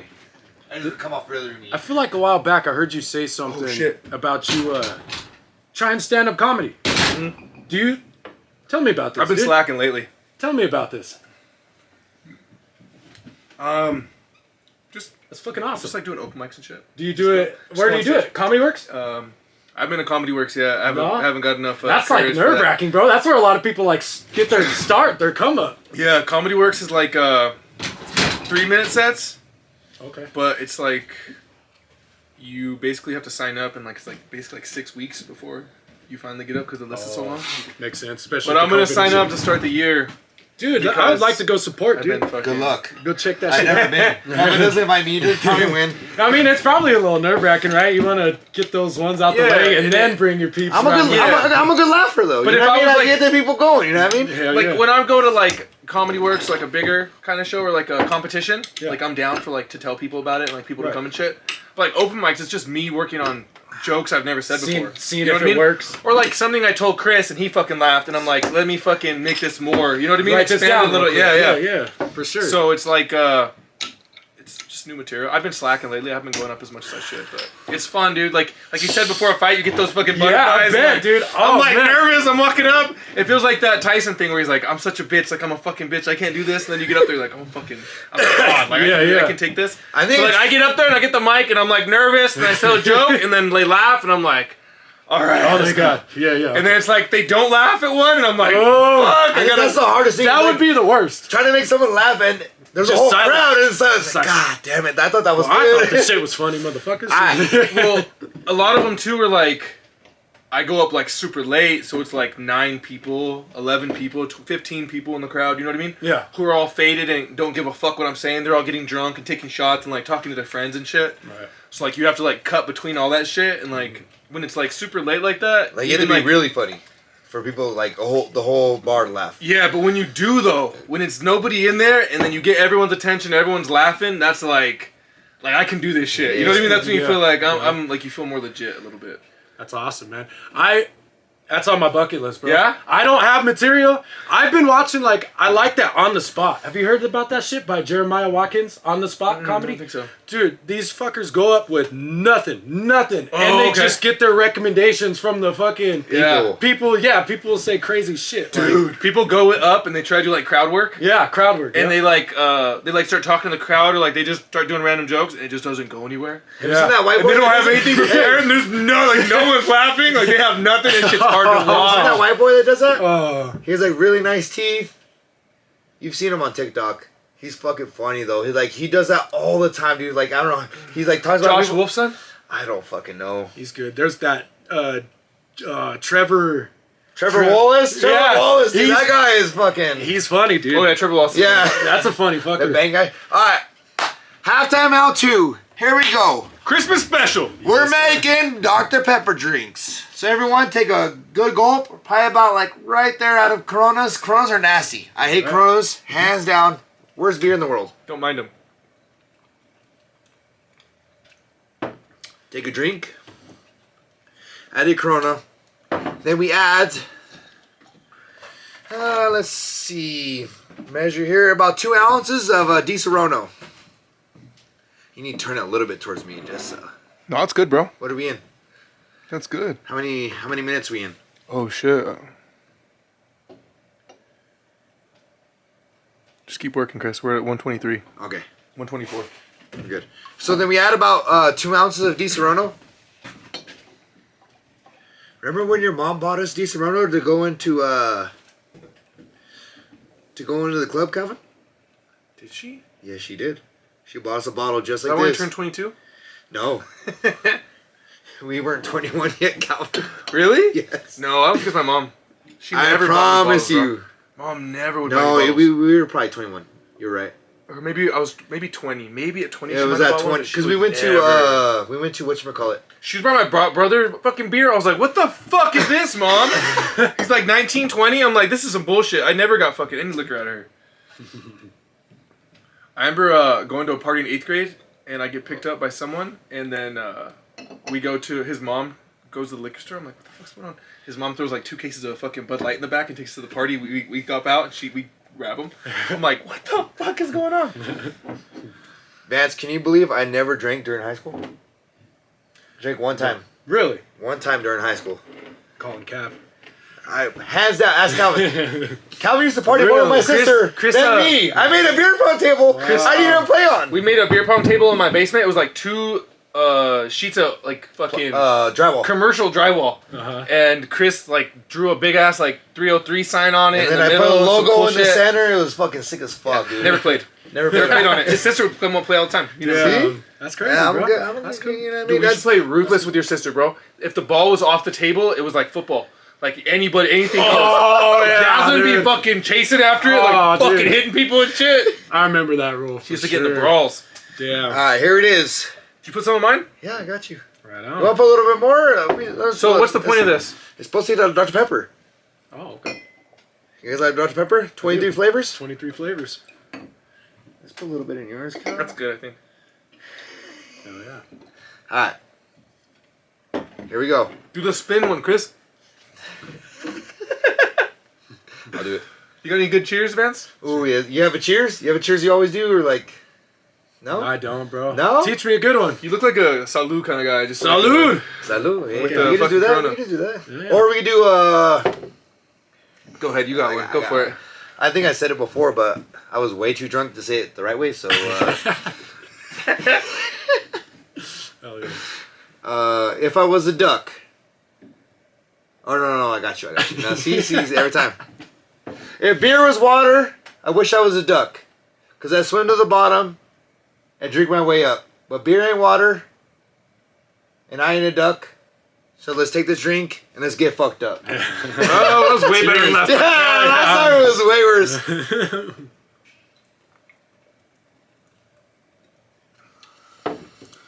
That is good. That is good. That's cherry Dr. Pepper. Yeah, for sure. Yeah. That's cherry Dr. Yeah, I Pepper. can do that. That's pretty good, dude. Dr. Pepper aftertaste for sure. Yeah. Impressive. That's not bad. What about you? You ever done any comedy shit before? Or no? He wants to. I want Dude, to. I could see. I want to, but I could definitely see Calvin doing it. I could see both of you gentlemen doing it, man. I will do it. I will do it at one point. Bucket list, and that's not going to be good. Let's all do it together. Let's all do it together. So we have a little bit, 2 laughs at least. I'll take you guys if you guys want to go. Ooh, I'm down. Go. I'm down. It's Fun. But it's gotta be a random night though. Just like a random night of like, hey, we're doing it tonight. That's all you gotta say. You don't gotta say nothing else. Like, oh, fuck. No. I want you guys. Here we go. Like, Here we go. Have a couple. Yeah, I don't have. Oh, I have nothing, bro. Like that's I don't know, but I do. I would like to do it. dude, I know how it is. Like working like. There's some funny shit that you fucking hear. What's the funniest thing? Like some guy. You work with an old guy or young guys or Both. Yeah. So it's kind of all off the top, you know. Random shit. Like, and it's funny as fuck, Yeah, dude. That's for sure. I'm laughing all fucking day. It's all like All kind of day. improv. And I'm talking shit, you know? shit too. To, like, I make some funny shit up too that I have. You know what I mean? Yeah. Like working at a desk, that's the shit I miss the most. Is like just like laughing with the guys. You know, what I mean? Just like bullshitting. For sure. Even because I don't even go to the office anymore. Go in the office and like just chill with mostly like the sales guys. The sales guys are always fucking funny. Or the guys in the warehouse. They're doing blow. Sales guys or the guys in the warehouse. I never hang out with finance people. Just drive me fucking nuts. You're like the guy off Office. You know what I mean? Yeah. I go to the warehouse and hang out with the other people. Yeah. Mm-hmm, always. And then, what's the funniest shit you ever heard from like somebody fucking? Like something that sticks with you all the time? You know what I mean? I loved I think it was the original Kings of Comedy. It had like D.L. Hewley, Steve Harvey, Cedric the Entertainer, and fucking there was one more. Oh, Bernie Mac. Bernie Mac. The man, you know what I mean? Bernie Mac's so fun. I used to love his show, man. Dude, Bernie Mac show. I loved that shit. I was like my son's age, 10 years old, 11 years old watching that shit. Like, Richard Pryor was good. I like a lot of the older shit. I can't really think of anything off the top, bro. Like, From the guys, like something that you guys always say, or it's like, what do you got? Anything? I got some shit, you know what I mean? You know me, I always got some. But like, dude, there's times that we're fucking, like even this company I'm starting at, like, I talk shit to these guys, like, I never left, like, from the other company. I started a new company, I quit my job and I went somewhere else now. Had this job for 7 years. Dang. Yeah. And I just left. Hell yeah, man. To start and build up a new regular You've been out of the oil division. field 7 years? Yeah. That's crazy. 7 years, bro. Nice. But yeah, I went over there. Dude, it's just exactly like how I picked off, you know what I mean? And we're just fucking around and talking shit all the time, you know, that's all it is. I'm always singing, dude. I'm always singing like some random shit. That's why like I was singing, I was singing. Whitney Houston? No, it was Enrique Iglesias. I could be your hero, baby. Dude, and then some other guy was just singing all day, dude, after that. Hell yeah. Oh, yeah. Chris won't, like, he says that he's, like, nervous to do, like, an open mic or something like that, tell jokes, but he goes up fucking does karaoke all the time. Dude, he loves that karaoke, shit. dude. I kill it. I get nervous as fuck doing karaoke. You do? Yeah. I've butchered. I always get nervous going on stage. Like, before, I always get, like, butterflies. Yeah. Always have. That's the best feeling. I like that feeling. I don't. You don't? If you could, like, channel it. You know, I like it because, like, even when I show up on job site, like, there's sometimes where I show up, like, blind and I'm just like, fuck. You know what I mean? And these fucking guys, like, these are fucking head honchos of the fucking company over here, like, talking to me, and I have to make sure I'm fucking on my shit. You don't fuck anything up? I'm on my shit, you know what I mean? Because my salesman promised a whole bunch of shit, so, like, that's everyday thing with me. Like, you know what I mean? I have to show that I'm the best, you know what I mean? And I love that. I love that pressure. I thrive on that shit. I thrive on it so hard. I like when it's like just you're not trying to be funny. You know what I mean? Like it just comes natural. Like all you guys, dude. All you guys, like Josh, Blake, all you guys have just been natural That's what everyone comedians. says about us. Oh, like, it's true. No, it's true for sure. Dude, trying to get those guys on, Blake and fucking Josh. You need to, bro. Good luck. They're hilarious. Good luck. All you guys, I've always thought that, man. I feel like being a grade younger than you, we used to always battle with you guys, like with sports and shit, you know what I mean? But we were always trying to get you guys, and you guys would always fucking get us. No, you guys are all funny motherfuckers. Yeah. Oh, I think it's just... That's why I think we grew up just differently, you know what I mean? I think, like me, like I always wanted to be funny. That was my thing. Like, I didn't really, that's like the thing I care about the most is like, if people think I'm funny, you know what I mean? Yeah. Like, it always was, like, I always want people to think I'm funny. When I was younger, now I really don't give a fuck because I know I'm funny. Like, you know what I mean? If you don't think I'm funny, it's on you. Yeah, go give a fuck. Yeah, exactly. I laugh at my joke. I laugh at my own motherfucking joke. I go on stage for me. You know what I mean? I'm trying to make myself laugh. They're just fucking there to watch. Hell yeah. But... I think I always had super funny friends. Like, I feel like my crew was always the funniest. Dude. And it's like iron sharpens iron.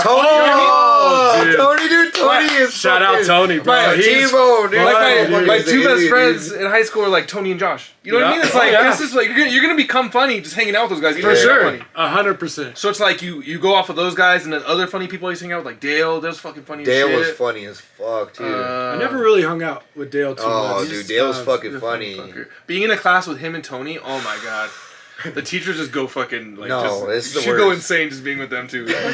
Even Mario. Mario's hilarious and he's like super low key. Mario is a low key, he's the biggest instigator in the goddamn world. Dude, how many times did he get you to arm wrestle on Friday? Dude, I arm wrestled 15 times. He kept telling him, 15 he's like, go again. times I arm wrestled. That's funny. Dude. You guys heard of that Kill Tony? Oh, yeah. Oh, dude, I love that shit. I want to go. I need to go. Dude. Let's go to Texas. Let's do it. We're going to Austin. Down. That's all of us go on? Let's do it. That'd be cool. That'd be hard because of the name pull shit, but I say we all sign up. Yeah, we all sign up. It's like Price is Right. Yeah, for sure. That'd be tight. You got a minute? You got a minute to kill it or fucking get If I was on the Price is Right, I would not do good. My wife, though, she'd kill it, though. I used to watch that show all the time. I grew up on that show. I know it'd be good. Dude. Yeah, for sure, man. The only one that gets me is like the it's hard now. Hey, it's hard now with inflation. Inflation? Got the Price is Right a little twisty, you know what I mean? Like the one where it's like the different items. It's like peanuts, laundry detergent, some random soap. Yeah. Like each one is something different, and they pull the thing, and it's like it's like a different price. You gotta go higher or lower.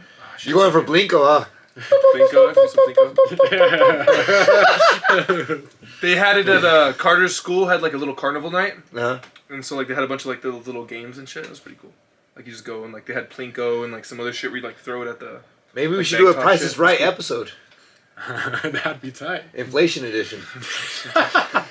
Dude, this inflation is no fucking joke, dude. Yeah. Fucking milk's what, like $5 a gallon? God, carton of eggs? I'm serious. Calvin's got free eggs, bro. No, not until March. Ooh, I can't wait. I got chickens. Nice, dude. Yeah. Hell yeah. I'm fucking stoked, man. they're getting fat little bitches in the fucking some fat little hands, man. Every time I see something like about chickens or farmers on TikTok, I just send to Calvin. Like, you learn some shit, dude, on TikTok, dude. For sure. I feel like I used to be on Facebook a lot more, and then I switched my Facebook time to TikTok time. Yeah. And like Facebook like make you like angry sometimes, or like you leave there like just like like you don't want to be on the app. You're just watching Asian videos. That's why people just digging holes and shit. And making TikTok, you get happy. TikTok makes you like it knows what you like. And that's crazy. I don't have one. You don't have TikTok? Never. Oh, as a single man, I don't, dude. I don't have TikTok, Snapchat. I feel like Facebook and Instagram's too much for me. That's enough. That's all you know. Good for you. Good for you, dude. You know. I feel like that's legit. Like you can't spend. That's really hard. I have time limits on all my apps, but I fucking always. You have time limits? Ignore them. Yeah. I don't have no time like limits. to get you off your phone or something? Yeah. That's smart, bro. That's hard. I catch myself looking at dumb shit that don't matter. Dude, sometimes. and then you're just like, how much fucking time just passed by? Yeah. Like, no shit. It's been fucking 30 minutes. Dude, I get on Facebook Marketplace and I get lost. That's, dude, these fucking be hitting, dude. That's a deal. That's a deal. I'm getting that bitch. I'm fucking Jordans, shopping. I'm going to Parker. I went to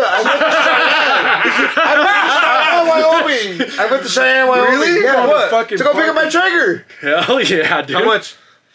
I mean, it was $150 for a fucking nice Traeger, bro. Hell yeah. I even got a Green Mountain, a little one, for free, dude. Because the guy didn't want it. He said something wasn't working. Mm-hmm. I'm pretty like good with my hands. I can make something work. Electronics, I'm pretty good because I will like work with RCs. I know how to solder, dude. Like, you know what I mean? Yeah. And I'm like, if I get anything, I can fix it. I'm damn near sure I can fix it. Dope. I got a snowblower for $75, bro. Hell yeah. You know what I mean? I feel you, bro. That marketplace is tight. Dude, I love that shit, dude. I like getting a deal because I ain't paying full price for nothing. You know what I mean? Damn straight. That's how life is. Yeah. Mm-hmm. Yeah. I only go to Walmart for my freaking groceries now, bro. I don't even go to a mall no more. I don't, you know? Like, all right. When's the last time you've been to the mall? It was probably it was within the year, bro. Towards about a year. But before that was probably like 4 or 5. I'm like a year and a half, dude. I've been to the mall. My son was on a mission for some back to school J's. Ooh. And back when I was with Jordans, you had to go to the mall. You know what I mean? Now it's online. They don't got shit in the mall. I went there and we're like, what the fuck is this? You got kid sizes. You got size 6 and kids. Like, that's it. Yeah. I came all the way over here for fucking this. He's gonna settle for some like purple 13s or something, because that's all they had. I'm like, no. Get what you want, son. Exactly. And so we did, but off marketplace, bro. Yeah. Half the price, dog. Brand new. For sure. No, I like marketplace, man. Oh, I love marketplace. But dude. I fuck around, dude. Like, I get shit I don't need, you know, and then I'm just like, you can sell it. Hey, get back on marketplace. Make them start on it too. For sure. Hey, you know what I mean? You gotta make that money back, boy. I buy like guitars and shit. Oh shit. Oh. Yeah. You play or what? I dabble, bro. I'm not very good. Oh. Hey, we got it, Vance. I can sing. You can play. Yeah. Calvin can play the fucking I can intro you guys. Yeah, there you go. I'll be your opener. Fuck yeah. I've always wanted to play an instrument, but I just don't have the I don't have like the. I have ADHD, so I don't have like the patience. I want to get my son on an instrument. Some piano. What instrument? Yeah. Some shit. Yeah. Piano to start, because I think piano's where you learn music the best. You can learn your music theory and shit. Yeah. I bought a guitar for my son. We actually just recently learned Brains Through by Green Day. It's easy. That's dope. It's easy, but I was looking it on YouTube, bro. I'm like, this ain't hard. And I'm like, son, grab your guitar. You're learning this with me, you know? Dude, that's cool, dude. I picked it up like 2 years ago, bro. And my thought behind it was when I was all fucked up and I couldn't do nothing, dude. I'm idle time kills me, bro. So I'm like, I might as well learn an instrument. I did lessons for a little. I don't really fuck with it too much, but it's cool. Yeah, that's cool though. As long as you play, dude, I can't even. Dude, if you have a guitar, I can maybe. You know what I mean? That's like about as far as I get. I can do the strum. Straight up. That's it. It sounds good. You know what I mean? Yeah. I think a thing a lot of guys don't have is like hobbies. You know what I mean? Like a lot of dudes don't have like hobbies as they get older. Just work and you know what I mean? Just work and family. I used to have hobbies. Family, I used to have an RC fucking hobby and everything, dude. I used to build fucking 4-wheel crawlers and everything. This is my only hobby right now. That's all I gotta commit to right here. Yeah, that's awesome. 2 guys, 1 shed. This is about my only dude. I have a fucking hot rod that's sitting in the garage that I haven't finished yet. I'm fucking. I got this comedy and my chickens. Yeah. My little hobby farm. Yeah. Hell yeah. What's one hobby you want to pick up? Like you're thinking about, like every guy's got like something like I kind of want to do that. I wouldn't mind maybe taking the guitar more. Yeah. Or try and stand up, bro. Like just try it. Just I don't know, man. I love that. The thing about stand up is like there's certain people that are just funny. You know what I mean? Yeah. But then there's certain people like I've been there like, because I've been doing it a while, a few years, and there's people I started with who like have been more consistent than me, and they like was starting out, they weren't very funny, and they've been more consistent, and then I see them now, and they're like actually pretty funny. You know what I mean? Escalated, and you know what I mean? I'm like, wow, like for sure. Like it's just putting in the work and consistency with everything. That's all it is. All comedy is trying to be yourself on stage, like be relaxed. Because like you see people and they tell jokes and they're too uptight, and it just like it doesn't come off. It's funny, but it doesn't come off. Oh, I got Richard Pryor. Like you're talking about Richard Pryor earlier. Yeah. Richard Pryor thing I saw. Oh, dude, I was still a kid when I saw this shit. But it was some documentary with them, and it's not what you say, it's how you say it. That's what he said. So it doesn't matter what the fuck you say. Everyone can say something. Yeah. It's how you say same thing. it. Yeah. And someone else says it, and like, oh, everyone's laughing. It's not what you say, it's how you say it, and it's so true. Like people can say something that's unfunny, but they put it in a way that just makes you fucking. For sure. I think it's relatable.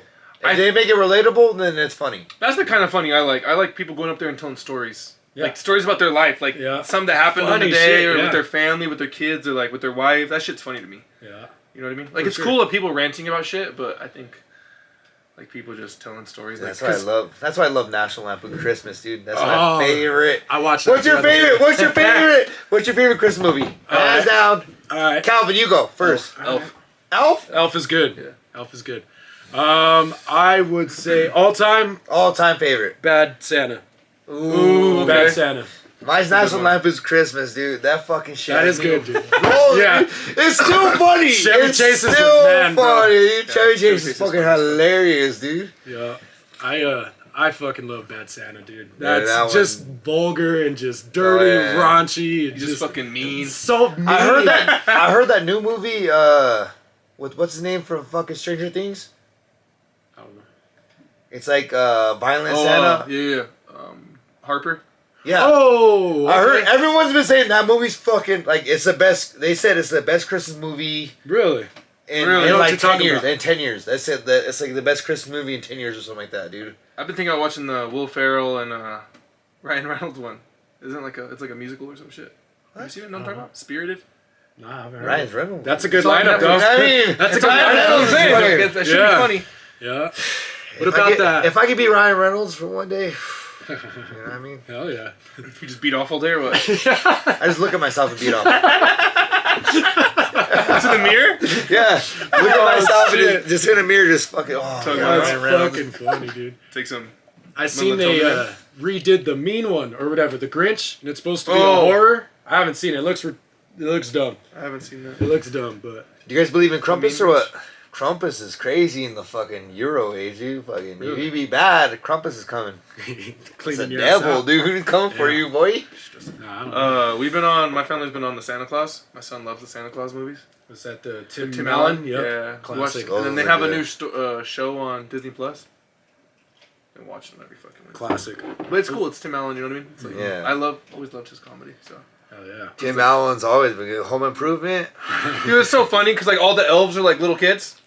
Like, you know what I mean? And he just like mean to them. So it's just hilarious. Like telling them like they're slacking on the job and shit like that. It's just funny. It's like they're just talking shit to kids.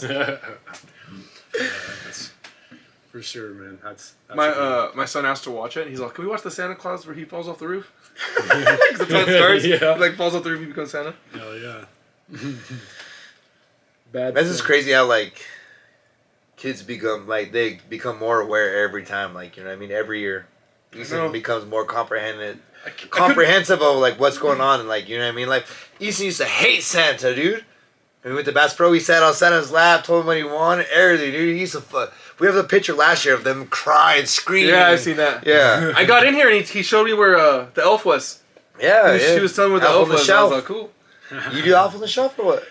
My parents do. I don't really even know how to do it. But when we went, Don't touch the fucking elf. That's all. don't it is. touch it. No. I don't know. I don't know the rules with You only it. move at night. If you buy it, it comes with like a book, so then it tells you like you read it to your kids, and it tells you like all about the elf. Like he's mischievous and My wife's super into it. I don't know. Kelly loves Christmas. Shit, yeah. I like seen it for the first. I know, like you always see the memes where it's Kelly's the least jolliest person I know, and she loves Christmas. Oh, you should see her during Christmas. She's the most spirited person in the world. She's so happy. Hell yeah. Kelly, our whole house is Christmas. It's awesome, dude. Kelly like really doesn't like kids, but all the kids love. Like, they all come up to Kelly. Kelly. Like, every kid loves Kelly. Like, ask Calvin. Yeah. It's ridiculous, huh? And then she's holding a kid by the end of the night. Yeah. You say you don't like kids. And then Kelly's like, we're not having another kid, Calvin. I'm just doing this to be nice. I'll force her.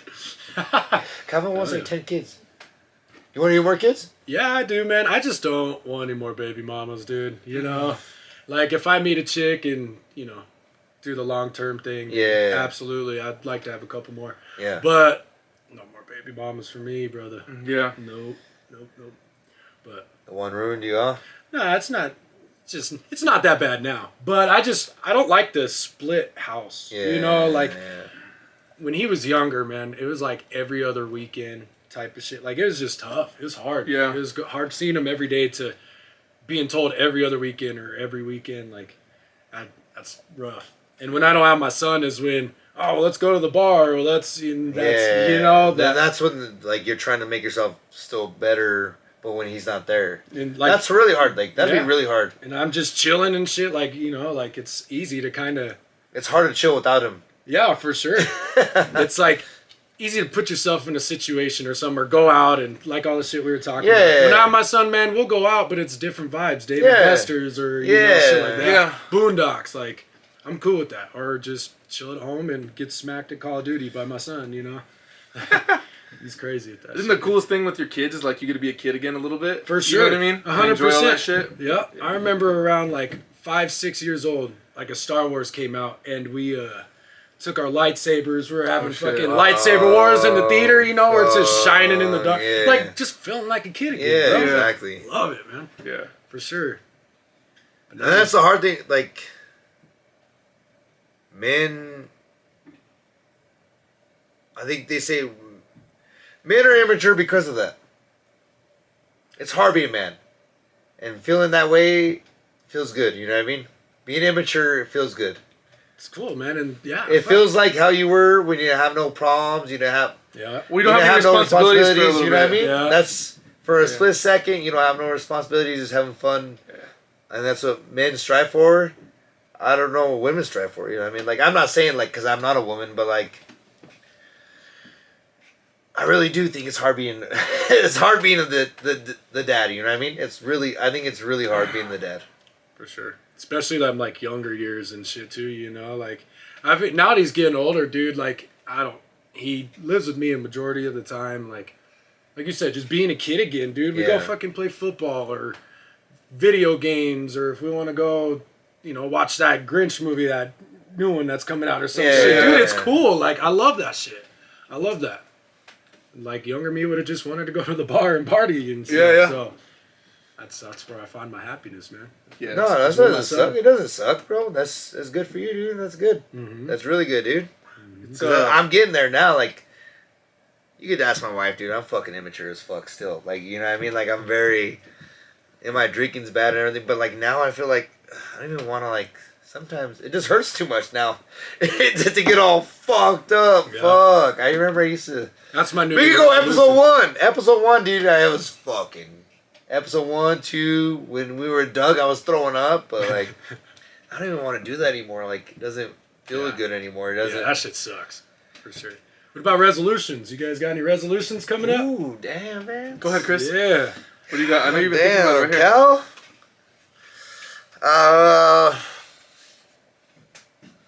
I just want to be better. Better as a dad, better as a husband, better. Period. Yeah, just be better. Cause respect. It's awesome. It's hard being better. It's really hard being better. You need to be specific.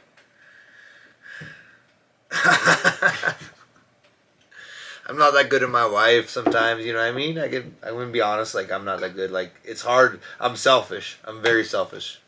I'm a selfish person, and a lot of people don't see that from me because I, like, always hop out, but, like, I'm very unselfish with my wife. And I want to be less selfish, you know what I mean? And I've been working hard to be in. And That's a good one, bro. No. That's like, tough. I'm a narcissist. That's what it is. Like, I'm a narcissist, and it's hard. You be less hard on yourself. No. I am. No, like, no. I'm very good. I'm a narcissist, and what I need to learn is no one's perfect. And I don't think so. Cause I always expect perfection out of people, and I expect perfection out of me. But, like, when someone... You say that because I don't act like that way to you. No. But to my wife, I do. Narcissists lack empathy, and you don't lack empathy. You know, I lack empathy except for my wife. That's interesting.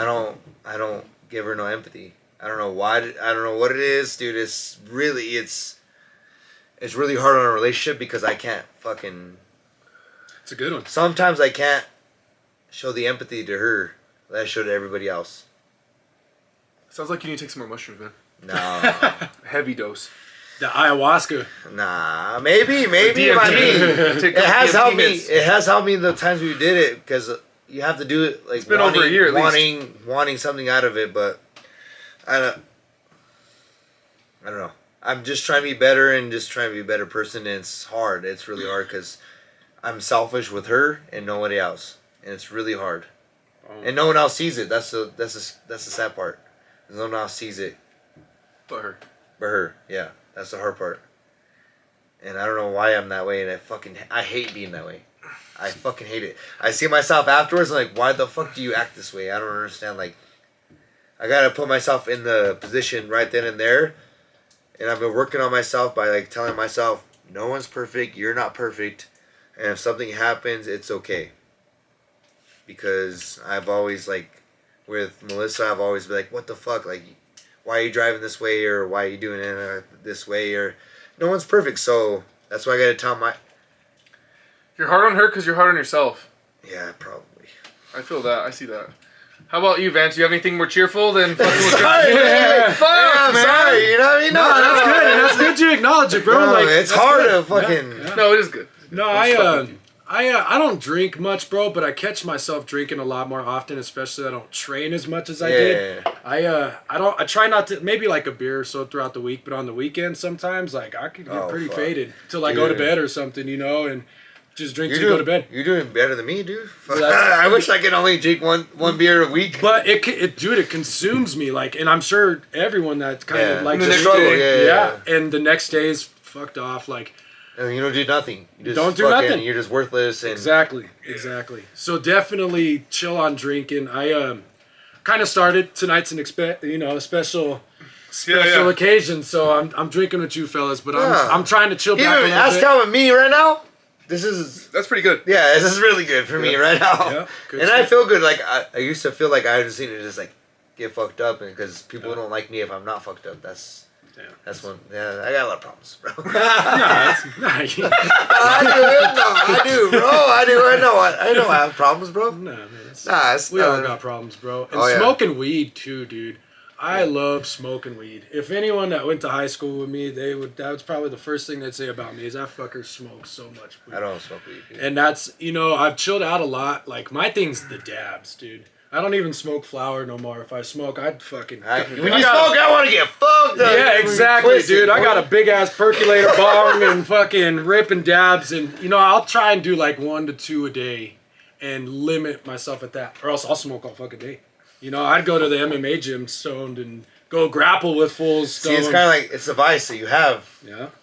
I drink more, but like you said, like you smoke way more than I do. You know dude, what I mean? I can't dabble. I can't dabble in dabs, or else I'll get. It's brutal. It's too heavy. Sometimes it rocks my shit, and I do it. That shit's expensive too, bro. Fuck yeah, and dude, rocks my shit sometimes. So that's really it. I think it's our vices in life. You know what I mean? That's the man's hardest point in life is a vice. Yeah. Every man has a vice. Yep, for sure. What about you, my friend? I need to get on stage more. Yeah, I've been slacking, so I need to commit a little more, get on stage, and my big goal is I got to do comedy works before my birthday. That'd be awesome. Sign up to start the year and see how it goes. I feel like I have a good 7-8 minutes. You know, so if I could figure out what 3's the best. Yeah. My thing is I'm more of telling stories. I like to tell stories. That's awesome. So getting a story compact in 3 minutes is hard. So I got to get better at my one-liners. Yeah. So that's what I've been working on is one-liner jokes or you know what I mean? where I can hit it with a one-liner and then have a few little tags on it to make it like a legit like structured joke. So that's tough. Even structure with writing them shit's got to be hard, dude. Like, most of my shit. Calvin showed me. He has like a fucking pages and pages of funny shit. It's mostly just jokes that like come up, like I just randomly think of. You write it down so you don't forget it. Yeah, for sure. Or some shit for the podcast, like I have a podcast like topics in my fucking phone too. That's like, oh, that's fucking funny. I think lately I've been thinking that's important. Like having a list is important for everything. Cause like I'll be like working on something like my chicken coop, like trying to fucking finish it and sit. And there'll be something I need, and then I fucking won't write it down, and I'll be at Home Depot and I'll forget it, and then I'm like, fuck. Yeah. I fucking, you know what I mean? What was I talking about? That, dude, for like, sure. what the fuck am I? I did that like a year ago, bro. I'd write down like when we think about shit, and then the next day I'd look at it, and I'm like, that shit's not funny at all. You know, like I don't know what the fuck I was thinking last night. But I think you gotta put yourself in that perspective though, because people are living that perspective too, like what you were thinking. So the craziest thing is like something you're thinking, like someone else is probably thinking of in a different way. Yeah, exactly. My thing for the jokes that come to me, even if I don't like, I write it down. Like the next day, it's not that funny. It's like Joe Rogan has a thing about like your mind's like an antenna, and these jokes aren't just like it's not just you thinking of a joke. It's like you tap into something. Yeah. You know what I mean? And that joke comes to you. Yeah. And like I believe that shit. Like, cause if you're in a certain like vibe and a mind state, you think of something, and it's like has much more. I don't know. It's just funnier, or like, you know what I mean. You're thinking of the background to it, or like just us fucking around. Are you good? Mm-hmm. Yeah. Heat wise? Yeah, I'm good. All right, you freezing? No, we're good. Like, like. We're about to see our breath here in about 10 minutes. We could all say something, and like it'll be funnier than if you say it in a different group, in a different setting. You say the same thing, and it's different. I think that's the hardest thing about comedy. Is like, you need to get out of here. Comedy is like, you have to make it your vibe. Like, as soon as you get up there, like if the person before you was funny, you have to like ride the wave a little bit, but you have to make it yours. Yeah. You know, that's the hardest part, is like going on stage and owning that shit and making it like yours. For sure. Yours. You gotta control the crowd. Yeah, like letting them know, like give it, like making them see what you see as funny. Yeah. And I think that's what comedy is. It's like, I think this is funny, and I want to share it with you guys and make you see it. Oh yeah. The way I see it. You know what I mean? There's even like people there's like black comedian, white comedians, and then they say it the way to where everyone can relate, and it's like kind of funny. You know what I mean? Like Mexican comedians talk about like only some Mexicans laugh because, or like, you know what I mean, like. The following's Mexican, so then they like George Lopez, you know what I mean? Yeah. He's, the way he says it, like, me and you, or not I'm saying, like, Vance doesn't understand, but like, you know what I mean? Sometimes he talks about, like, he says like a certain word, like, oh, tamales, or you know what I mean? Or, that's what comedy gets funny though, is when it's super specific and you get it. You know what I mean? Like some comedian has he's Felipe Esparza. And he comes on stage and he's like, he's fucking hilarious. I'll send you a link. Right. I'm not familiar with him. But he goes on stage and like, he's like saying something, and then he starts singing Sweet Caroline, and then the whole crowd's like, da, da, da. And he's like, that's how you find the white people. Fuck, I set myself up for that one. My bad, I didn't mean to set you up. That's how you find white people. Yeah. And then he says something. Fact. He says another one, and he's like, I guess there's no black people here. And then he says another one, he's all, y volver, and then he's like, that's how you find the working class. Oh, damn. Fucking hilarious. Dude. Damn. He's like, I did that, he says, well, how the fuck to say it? He's like, I did that joke in like Buffalo, or some shit like that. Yeah. And he's like, nobody in the crowd like said, volver. Yeah. He's like, then I hear in the kitchen, way in the back. Dude, I'll check him out, bro. Dude, I'll send you that special. That special is like one of my favorite. He's just so fucking. The jokes he says are so fucking funny. Do you watch comedy a lot? Yeah. You do? I try, like, I don't want to like pick up anybody's shit. You know what I mean? So I try not to. That's hard part, because you know what I mean. That's like what I do. Like, when if I listen to somebody so much, like I start saying like what they say. Yeah, and like I smoke a lot of weed, so I'll be like thinking it's my joke. Yeah. You know what I mean? I'll be writing up that's mine. I just watched it on TikTok. Hell yeah. Be thinking I'm way funnier than I am. I seen a Rogan live once. Oh, really? Yeah, I seen him live when he came to, what was that, the Pepsi Center, the convention center? Yeah. And he did pretty good, dude. Like, I don't know, man. I I've seen comedians funnier. Fuck me. I like him. Piss again. Sorry, guys. It's all good. I like him, dude, but I seen Mike Epps live. Okay. Mike Epps was cool. I saw Kevin Hart. Dude, Mike Epps Mike Epps has some funny ass specials, man. Yeah, he does. When I seen him live, it was repetitive jokes that we watched. Okay. Kind of 3-4 years ago, on his specials. But it was cool. He did a segment at the end where he was like just calling people out in the crowd. Where you from? Where you from? Where you from? He's like, oh, I've been there. I've been there. I've been there. Yeah, I fucking killed that show. It was pretty cool, man. That shit's cool. Their fucking aura that they bring to the stage is they're professionals. Bro. Hey, yeah, they know how to curate it, like make it every time. Yeah. Have you seen Concrete? No. On TikTok? You've seen Concrete, yes, you have. Yes. Look up Concrete. Concrete Chris? Comedy, dude. Concrete Chris? That motherfucker is hilarious, dude. That Mexican guy. You've seen him. I've seen Concrete Chris. No, when he's all. Do you know that guy?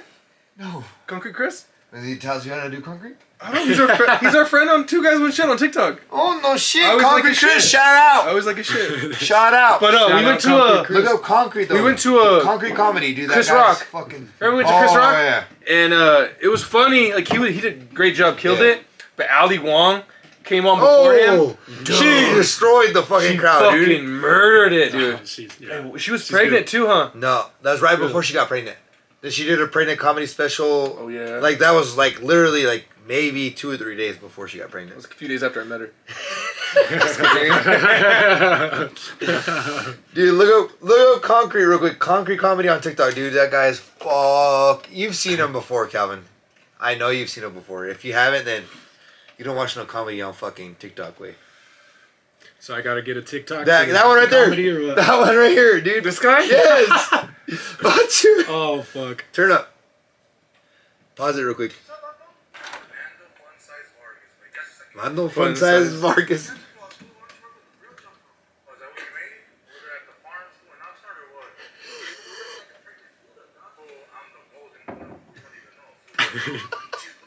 Oh shit. Hell yeah.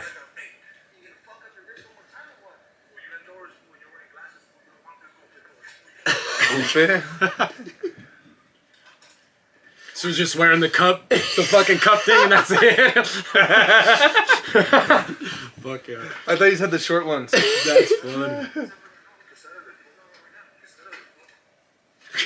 You never seen that guy? No, I've never seen this You've one. never seen Calvin. This guy's the fucking funniest guy on fucking. Oh, this one. I've seen this one.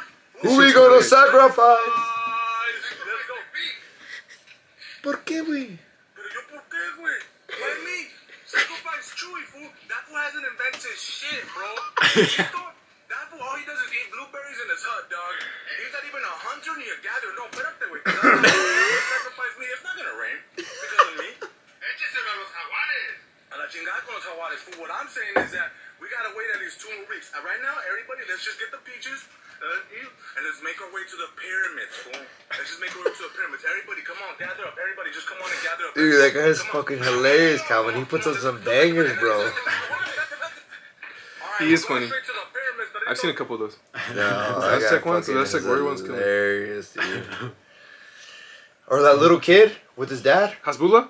No, he's on the George Lopez show now. That motherfucker. Oh, look at this. You see our breath. Are you vaping? Bro? Yeah, I got this. Can I get a hit off of that shit? Go ahead, bro. Try it out. You got a Mary. fucking easy fucking flannel on and shit, and you looking like Ice Cube over there, and you fucking getting cold. Come on now. Dude, Calvin got mad at me last week. Why? Because he was wearing a cashmere sweater. That's why. That was on Friday. Yeah, I know. I wasn't mad at you. I almost told you, and I beat you. No, you didn't. Lieutenant? No, you didn't. Yeah, I beat you, Lieutenant. Lieutenant. That was the only time, bitch. Oh shit. I have a bad right shoulder. Everybody knows that. I heard it junior year playing basketball. I fucking hit the ground one too many times. Damn. I had to sit out 2 weeks. Hasn't been the same since. I bet joints. Yeah, see, I'm still being an idiot. Fucking. Yo, did you see our podcast when we had Pino in here? I'd seen it, but I didn't watch Dude, it. you gotta was watch it. fucking Pino has some fire, bro. fucking bangers, dude. He has some fucking. Oh man, I used to piss him off so much in high school, dude. Really? When he was like the security on the cart, you know? Oh yeah, He was chasing me on that shit all the time, bro. He was saying something about it, and I told him he fucking chased us into the high school, fucking right with his fucking golf cart all the time. Yeah. I think he's the original Serafin. Serafin. Serafin. Yeah, that's what we introduced him as. Yeah, he has the Pinot gym. Yeah, that's tight. I remember. We put some time into that gym for sure. That's tight. I used to hang out with Cheech a lot. His, grandson, I think, or something. You know, Cheech was a pretty good baller. Yeah, Cheech is cool. He's a madman. He always had a good handle. Yeah. Like he always had a sneaky good handle. Yeah. For sure. And if he shook you, you had to hear about it the whole next month. The whole next month, you're gonna hear about it, man. That would drive me nuts. Fuck, man. Because it's just so slow. You're like, I got that, and he's all, boop, and you're like, you little fucking bitch. Yeah, dude. I think he's one of the dudes still balling. Last I heard, he said he's still balling. But hell yeah, man. I'm gonna get a squad together. I only went to play basketball at Calvin one time. I was at in Denver. We played ball in Denver outside. Outdoor Yeah, dude, that shit was hard. Used to play at Wash Park. Yeah, Wash Park. On the fucking weekends. That shit was fun, man. I played at Wash Park. They'd be fucking barbecuing and shit. Mm-hmm. Fucking, that'd be fun. Yeah, there's good. I'm just gonna go barbecue now. I'm not gonna play. You should. It's like a whole it's fun. At least I miss going there. I remember I went to a Regis open gym tryout for their basketball team. The Christian college or whatever. And I went, dude, and there was this guy probably an inch taller than me. White boy, didn't really look like shit, you know what I mean? This fucker had a fast break with in between the legs, jammed, dude, at this tryout. And that's when I kind of realized, like, all right. Rec Center All-Star right here. I got you. That was crazy, man. Yeah, it's just crazy when you see college. Weren't you able to, like, dunk? Yeah. What's that? Weren't you able to dunk? Yeah, I used to before my knee surgery, bro. I could one hand, two hand. I jammed on a couple dudes. I'd throw it off the backboard and catch it. And then my knee, dude, I just quit jumping. Yeah? Yeah. My left knee, it was like a year and a half, 2 years. No, maybe like a year and a half. And I felt like better again. Like it was like a year. It was like after those first 6 months, I went and played fucking college ball. Yeah. And I was, dude, coming off a fucking torn ACL. And I didn't rehab it, Vance. I didn't rehab my left leg. So it was like a fucking chicken wing. And I went and played college ball off of that. The first, 3 months, I was getting cooked. Yeah. And I play, good defense. I've always, prided myself. Yeah. I always play, great defense. I can lock anybody up. I always take the other team's best dribbler, always. Or their best scorer. And fucking... You guard me all the fucking time, dude. I'm like, this motherfucker, man. All right. Yeah, always. We had our battles, for sure. For sure. Especially because we're, the same size, too. Yeah. And Vance is fucking more athletic. A fucking motherfucker on those rebounds, dude. That was kind of like my thing. Go easy, yeah. Shut my ass down a couple times. But, I always prided myself on that. And then not being able to guard anybody, my first, semester in college killed me, bro. Yeah. Just not being able to play defense on anybody. And then... when I tore this one, it was probably I'm still trying to get back a little bit. It's been 3 or 4 years, but I'm still trying to make. I don't necessarily feel as quick as I used to, but I can jump again, because I don't weigh as much as I used to. You know what I mean? I weighed a lot. So. That was my advantage, because I was always a thin dude. You know, I didn't have weight unknown. I couldn't push dudes around. I just would jump over them. My football combine I went to, I tried out for an arena team when I was doing the semi-pro. Mm-hmm. Oh, 35.5 vert standing. Shit. Standing on the thing. Boom. Yeah. Dang. 35.5. That's wild. And it lasted a year. And then I fucking tore my shit and it just disappeared, bro. But I was pretty good. My 40, I was running. So laser time, I think I got a 4.4, a 4.6, and then a 4.7 or 4.8 when I was in Chicago. And then I, with the stopwatch though, I'd run 4.3s, 4.4s, but it was never official. You know, it was never official. But they called me crazy legs in Chicago because they were like, dude, you're so fucking fast. Your legs are just fucking all over the place. Yeah. I remember that shit. That was wild, dude. That was a whole nother level of football. I sent some videos of my semi-pro to Chicago. They had a new team called Chicago Eagles, and it was arena. Pay to play. So that's why I was excited. Finally get paid for this shit. Yeah, I'm ready. Finally invest in my own money. Make some back.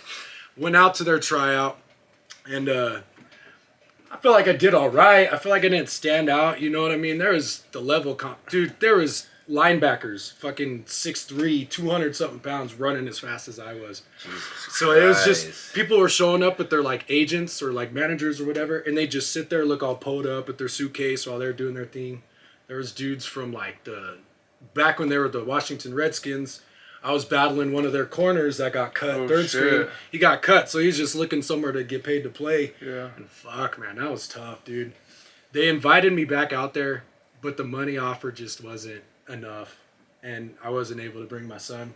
So everything works out for a reason. Yeah. But that was kind of my eye opener, like, because in Colorado semi-pro, I thought I was pretty decent. Yeah, yeah. And then I go meet these dudes that are getting paid to play, and they're football is fucking no joke, dude. Like Texas, you have fucking Chicago's like down out south. east, dude. They don't fuck around over there, dude. That was a cool little experience. It was short-lived, bro, but that's the like you did it though. Yeah, like, you know what I mean. That's did the damn thing more than anybody else that. It was, you know what I mean? It was crazy, bro. That was a crazy vibe. I think life's all about experiences, you know what I mean? Yeah. And putting yourself in like those uncomfortable uncomfortable situations and like trying to make the most of it. And I think the more you put yourself in those uncomfortable situations, the better you get at it. Well, that's like how I was. Like, dude, I switched a job at fucking 7 years, dude. Fuck. That was hard. Like, fucking jumping into something new is uncomfortable as fuck. And I saw like on TikTok, like you can't be better if you don't do those things. Yeah. If you don't put yourself in uncomfortable positions and making yourself feel like, I don't know if I made this right decision.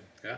Kind of leave yourself stationary. Exactly. Yeah. And I was like, fuck. I was telling Mel, like, I had anxiety like the second day. I was like, fuck. You know what I mean? I had a maid over there. You know what I mean? I didn't have to worry about nothing, but like.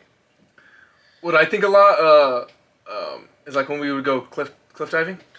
And it's like I get to the edge and I'm so scared, like I don't want to fucking jump, but it's like, are you gonna jump? Like, do you want that story or not? You know what I mean? Yeah. Do you want to be able to tell that story that you fucking jumped in, or do you not want to be able to tell it? Right. And that's what I always think of. I'm like, I want to be able to tell a fucking story about it. I couldn't jump over 20 Chris feet. wouldn't go in if I pushed him. No. My body wouldn't let me, dude. I'd be like, fuck yeah, let's go. And I'd fucking run to the edge and my body would stop me. Like, I could not jump. It was so hard for me to jump. Me and Chris were on one. We were on one forever. It was the first time we did it, and I was just shitting my pants. And we were up there forever. Everyone jumped. I think Tony, Tyler. That was one of Tony's crazy ass fucking snowboarding friends. Did the fucking front flip, right? Damn. We went up there and he was fucking just like a corkscrew. We were walking up and he's fucking. I was like, what the fuck? It's like a front flip, corkscrew, 270, like some crazy ass shit he's doing. I forgot he was doing that. Didn't he go to like a snowboarding school? He was teaching snowboarding. Dude, I went. His team was holding some type of promotion at like the Gothic Theater or something. Oh yeah. And he told me, he's like, dude, you should come check this out. We went there. We all went there. Did you? I went there too. We all went there. Boulder. Was it Boulder? It was Boulder. I went to one at the Summit. Yeah. Oh, maybe it was the Summit. The Summit downtown. Yeah. I remember going there with Tony, and we picked up one of his fucking snowboarding friends that was in the movie and shit. Yeah. That was cool. That was cool. Connor? Yeah. No, not Connor. It was a different one. Ian? Ian Smith? He was the one that wasn't like, he thought he was like, you know. He's from Golden. So. He's stupid. I still have Ian Smith on my fucking Facebook, boy. That fucking guy's still not. He deleted me. Just kidding. Going wild, boy. But I think it's always like that moment. Like I was scared to jump in. I jumped in, and then like a couple jumps later, they're throwing me fucking beers. I'm trying to catch them in the air. You know what I mean? Yeah. Like it's that kind of shit. Like it's like this is scary, and then it's like, oh, I got this. Like I can do this shit. Could you skydive?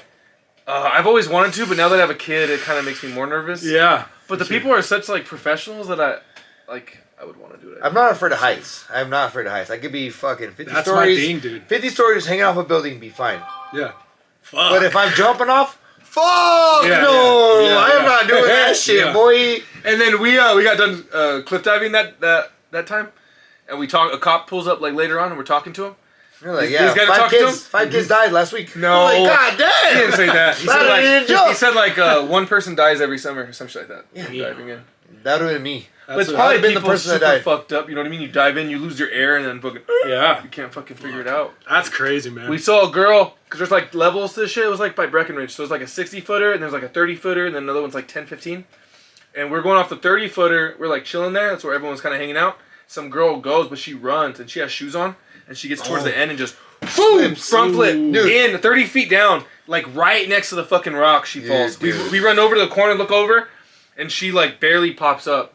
And then her friend, one of her friends yells, "Fucking forgetting Sheriff Marshall!" Like just starts fucking roasting her immediately.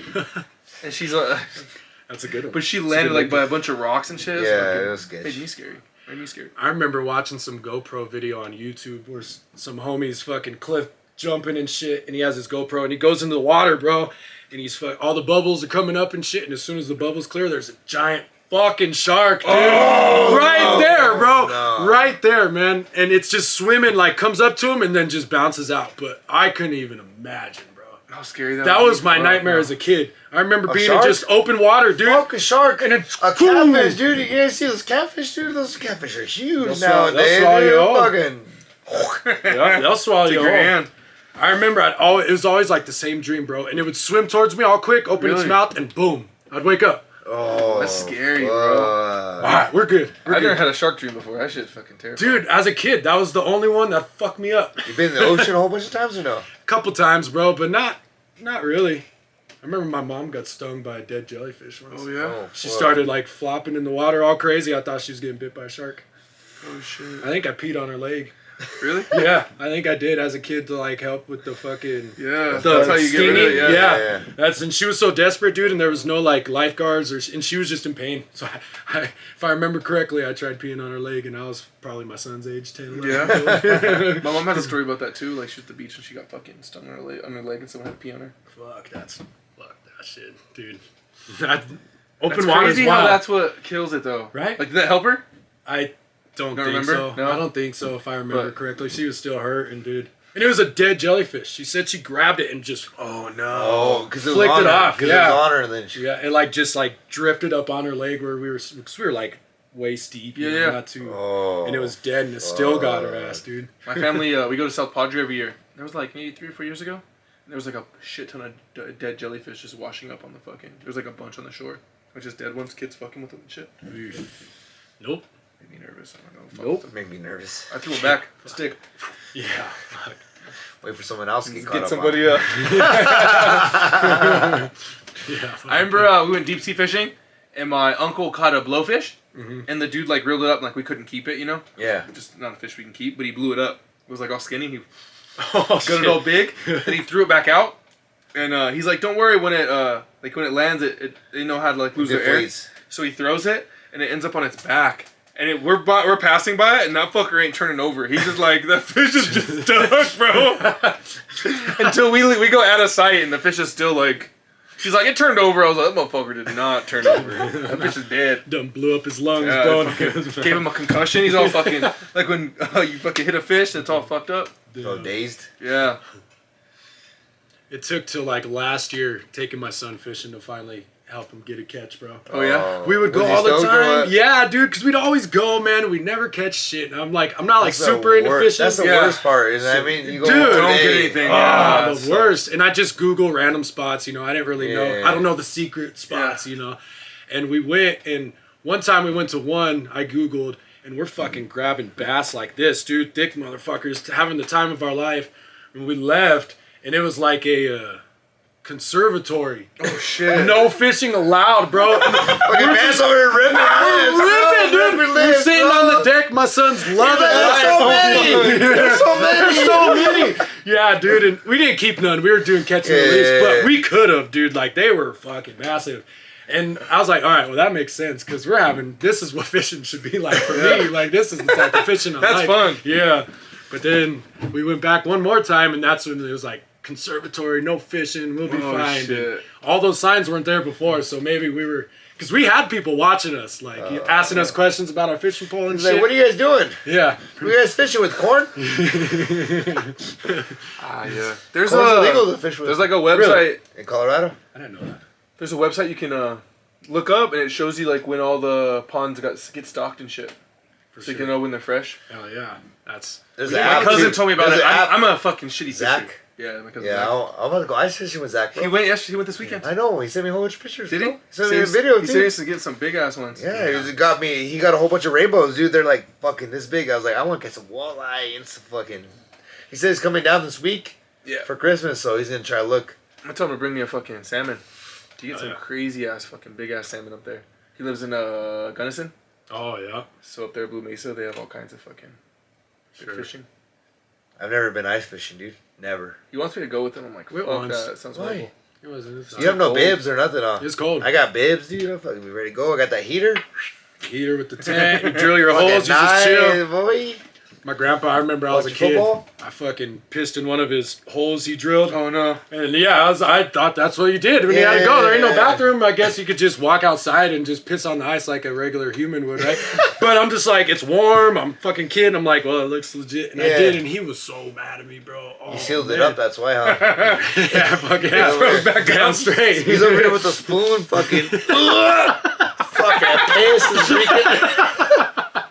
It's like, goddamn, did you not drink no water last week? Fucking strong. Looking like the Corona water? Yeah, looking like Corona water. Dude. Fucking, oh, fucking shit, strong. Man. You got that strong stream. Yes, sir. Shit, man. Oh, fuck.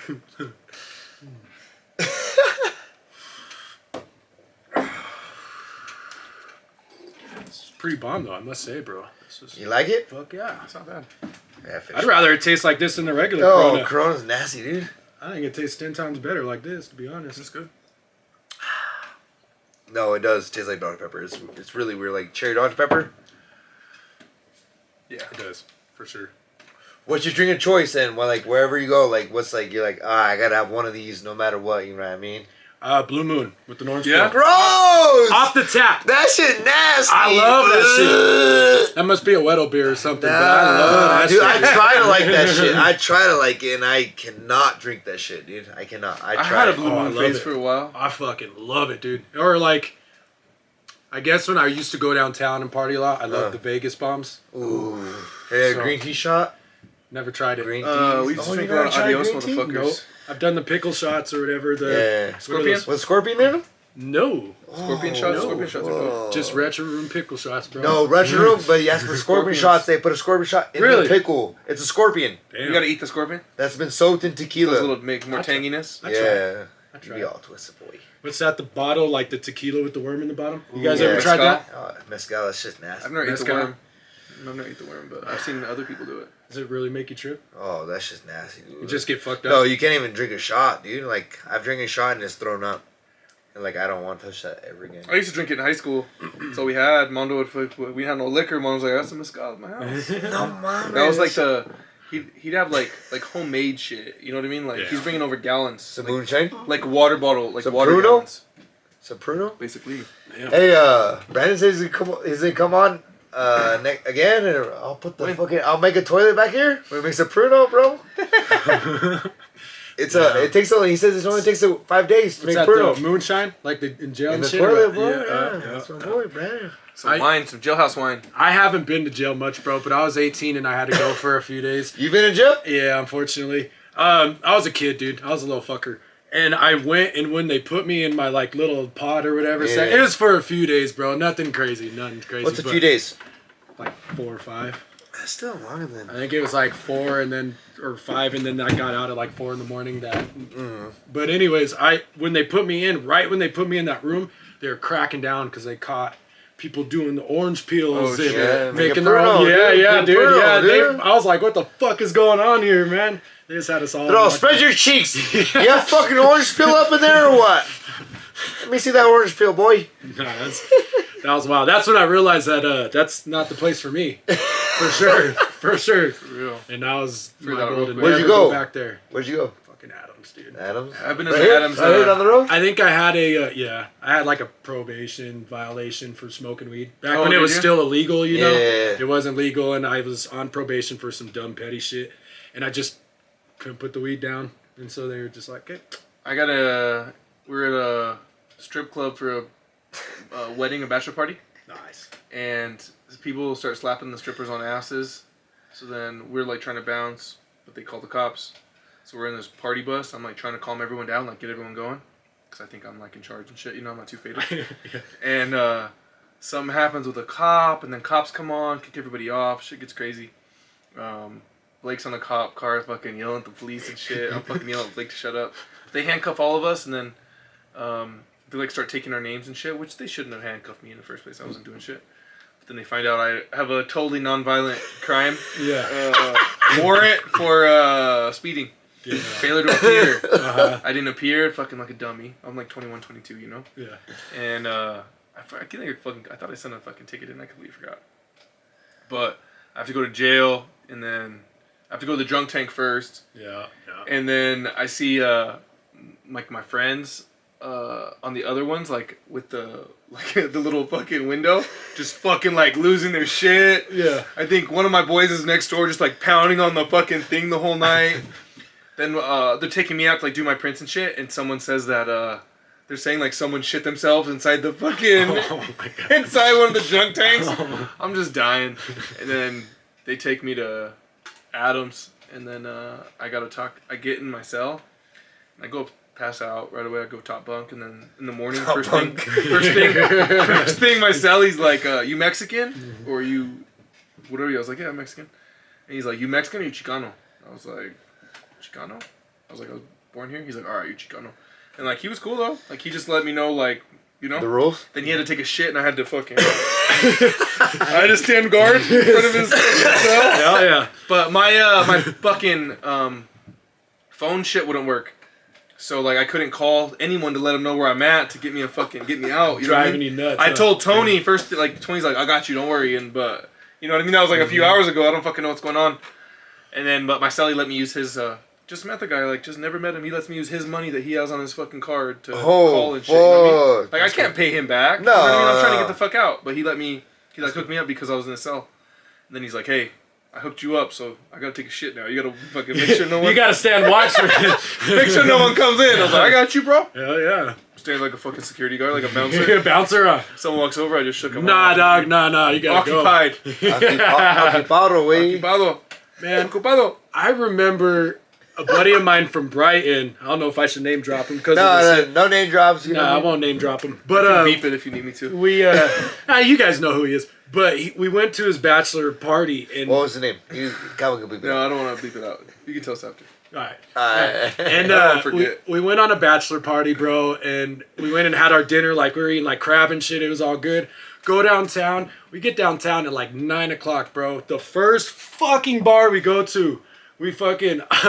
I think I was outside, barely even ordered a beer or anything, and I went to get some food from the food cart. And I just feel something go across my eye, like pepper spray. And I'm just like, ooh, like, ouch, what the fuck? And it pissed me off. Yeah, like, and I turn around, the whole fucking bachelor party's just getting fucking maced and shit, dude. Blue shit everywhere. Everyone was just, oh, my fucking eyes. And I was mad because a little bit just got, dude. Pepper spray's a motherfucker, though. Bro, that's as close as I got. And no, Calvin got full facial. Full facial. Full facial? Yeah, like we had to pull over, buy milk, and they were pouring milk on my fucking eyeballs. Yeah, there was a 7-Eleven right there. We bought all the milk and the fucking shit, and we're all just dumping milk. And the first bar, bro, we didn't even get started for this bachelor party. Fuck. And we wrapped it up, went back to Brighton. Sometimes when the boys get together. Yeah. I don't know who started it or what happened, but bouncers definitely took over that shit for sure. That pepper spray's no fucking joke, dude. Fuck, dude. Eesh. Nope. I posted that fucking clip of Brandon saying how he got pepper sprayed in I think he was in prison though. Yeah, his whole body. He said they were on the yard, and the yard's like two of these sheds. Mm-hmm. He said there was someone in the corner with like a pepper spray machine gun. Damn. They started a riot, and they were just fucking spraying them. He said he started getting hit with the fucking brick gun and shit. The fucking rubber balls and shit. Damn. Dude, that's what he said. He fucking blah, that shit. He just fucking exploded. You're saying he'd do that all day, rubber balls all day over a pepper spray. That's how bad his fucking pepper spray. Because they said that when they pepper sprayed him, they took him in the showers and then just spread everywhere. He's all, dude, my fucking weed. He said when they were pepper spraying him that it hit him so hard it like opened his eyelid. Like his eyelid opened up underneath. Like that's how much pressure was coming. Fuck. I couldn't imagine that shit. Like I got pepper sprayed too, but not like under your eyelid and like. It already gets everywhere. Yeah. You know what I mean? Even if you just get a little bit, that shit gets everywhere. Oh, yeah, dude. I was pissed because I just felt that little bit over my shoulder. I was mad. Like, I'm getting my food, and I turn around, and I see the poor boys just rolling on the ground. Like, all of them, dude. And I'm like, damn, this is fucked up. I don't know what happened, but... Your hot dog tastes like peppermint? To be honest, bro, I don't even remember what the fuck, dude. That was crazy, though. Fuck. We got 160 likes or 100 likes? How much is that? 160 likes. That shit was crazy, man. The other one was doing, like, when I first started the live, it was doing way better. We had like 20 viewers right when we first started. But that's right. You know what I mean? That's how it works. This is cool. Appreciate y'all having me here. This is yeah, fun. man, dude, yeah. I ain't talked to you fellas in a minute, too, since Oh, our fucking turkey bowl. Yeah. Since been our a couple fucking years, turkey bowl. huh? Yeah, it has been. So he shit was messaged us fun, and was though, like, dude. fuck, say, let's get on. Yeah, hell yeah, dude. That was tight, man. Christmas special, the golden episode, bro. 31st. Yeah, for all I of like us. the fucking hats.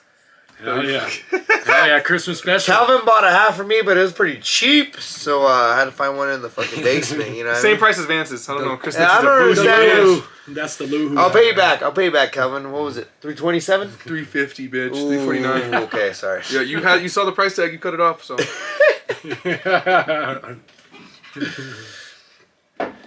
Damn. Well, do we have anything else to say? Like, you know what I mean? You have something you want to let everybody know, you know what I mean? Or Any plugs? Give me shout outs? plug, shout outs, Yeah. You got some any, inspirational shit. you got a lady, or should we do like an 80s? I'm Was it an single. 80s dating special? He's Or they single. do like a Find him on Grindr. Motherfucker. Nah, man, no lady, bro. Just doing my thing, man. That's good. That's you know what I mean? Shout out to Two Guys One Shed for having me. Oh yeah, man. Shit's Thanks. Appreciate it, man. We can do one of those, like I said, one of those 80s. You say I'm Vance, 6 foot tall, Hell yeah. 165. About 160 right now. You could throw a left hook like a motherfucker. Yeah, and I could take one too. Yeah. He's trying to look for a Latina then. Hey, you know what? Hear me out, man. That's my problem. That's my problem. I love Latina women. That's all I ever date. You like You know? tosicas, huh? You like tosicas. I don't. Too wild. They're, you know, they cook good. They're a little wild. They're a little wild, but A little more attitude. I've never dated a white chick, bro. Really? Never? Never. No way. I've never dated a white chick. Latinas only, brother. That's how you know you're from Fort Lupton, dog. Yeah, for sure, man. Fort Lupton blood runs deep. Nah, I love Latina women for sure. Holla at me. If you like white people. Holla at me. you like that light skin, you know what I mean? Holler at Vance, you know what I mean? He's here, you know what I mean? And he's ready. Yes, sir. Sent to Vance. Ready to lift your Christmas spirits. That's a gift that keeps on giving, you know what I mean? Yup. Nah, man. I'm good if you fellas are, man. Oh, fuck. There it It was is. fun. That was it, bro. You have a good time? I had a great time. Told you it was pretty chill, huh? This is cool. Everyone gets all worried, like, and they get on, like, I don't know what to talk about. Like, we start talking. Vance is the most chill guest we've had, huh? He is. Probably. Yeah. We talked a lot about Vance's life and everything else. You know what I mean? I learned a lot. Hell yeah. Hope you guys had a good time. Episode great time. 31 in the books! Yup. Spotify, YouTube, dogs barking in the back, so we're out of here. What the We fuck? out. They They're better fucking. I not. think What if they're there's fucking. what if there's someone in the backyard right What now? would you do if Haas is fucking? That's gonna fuck him up. Yeah. I go low, you go high. Let's go.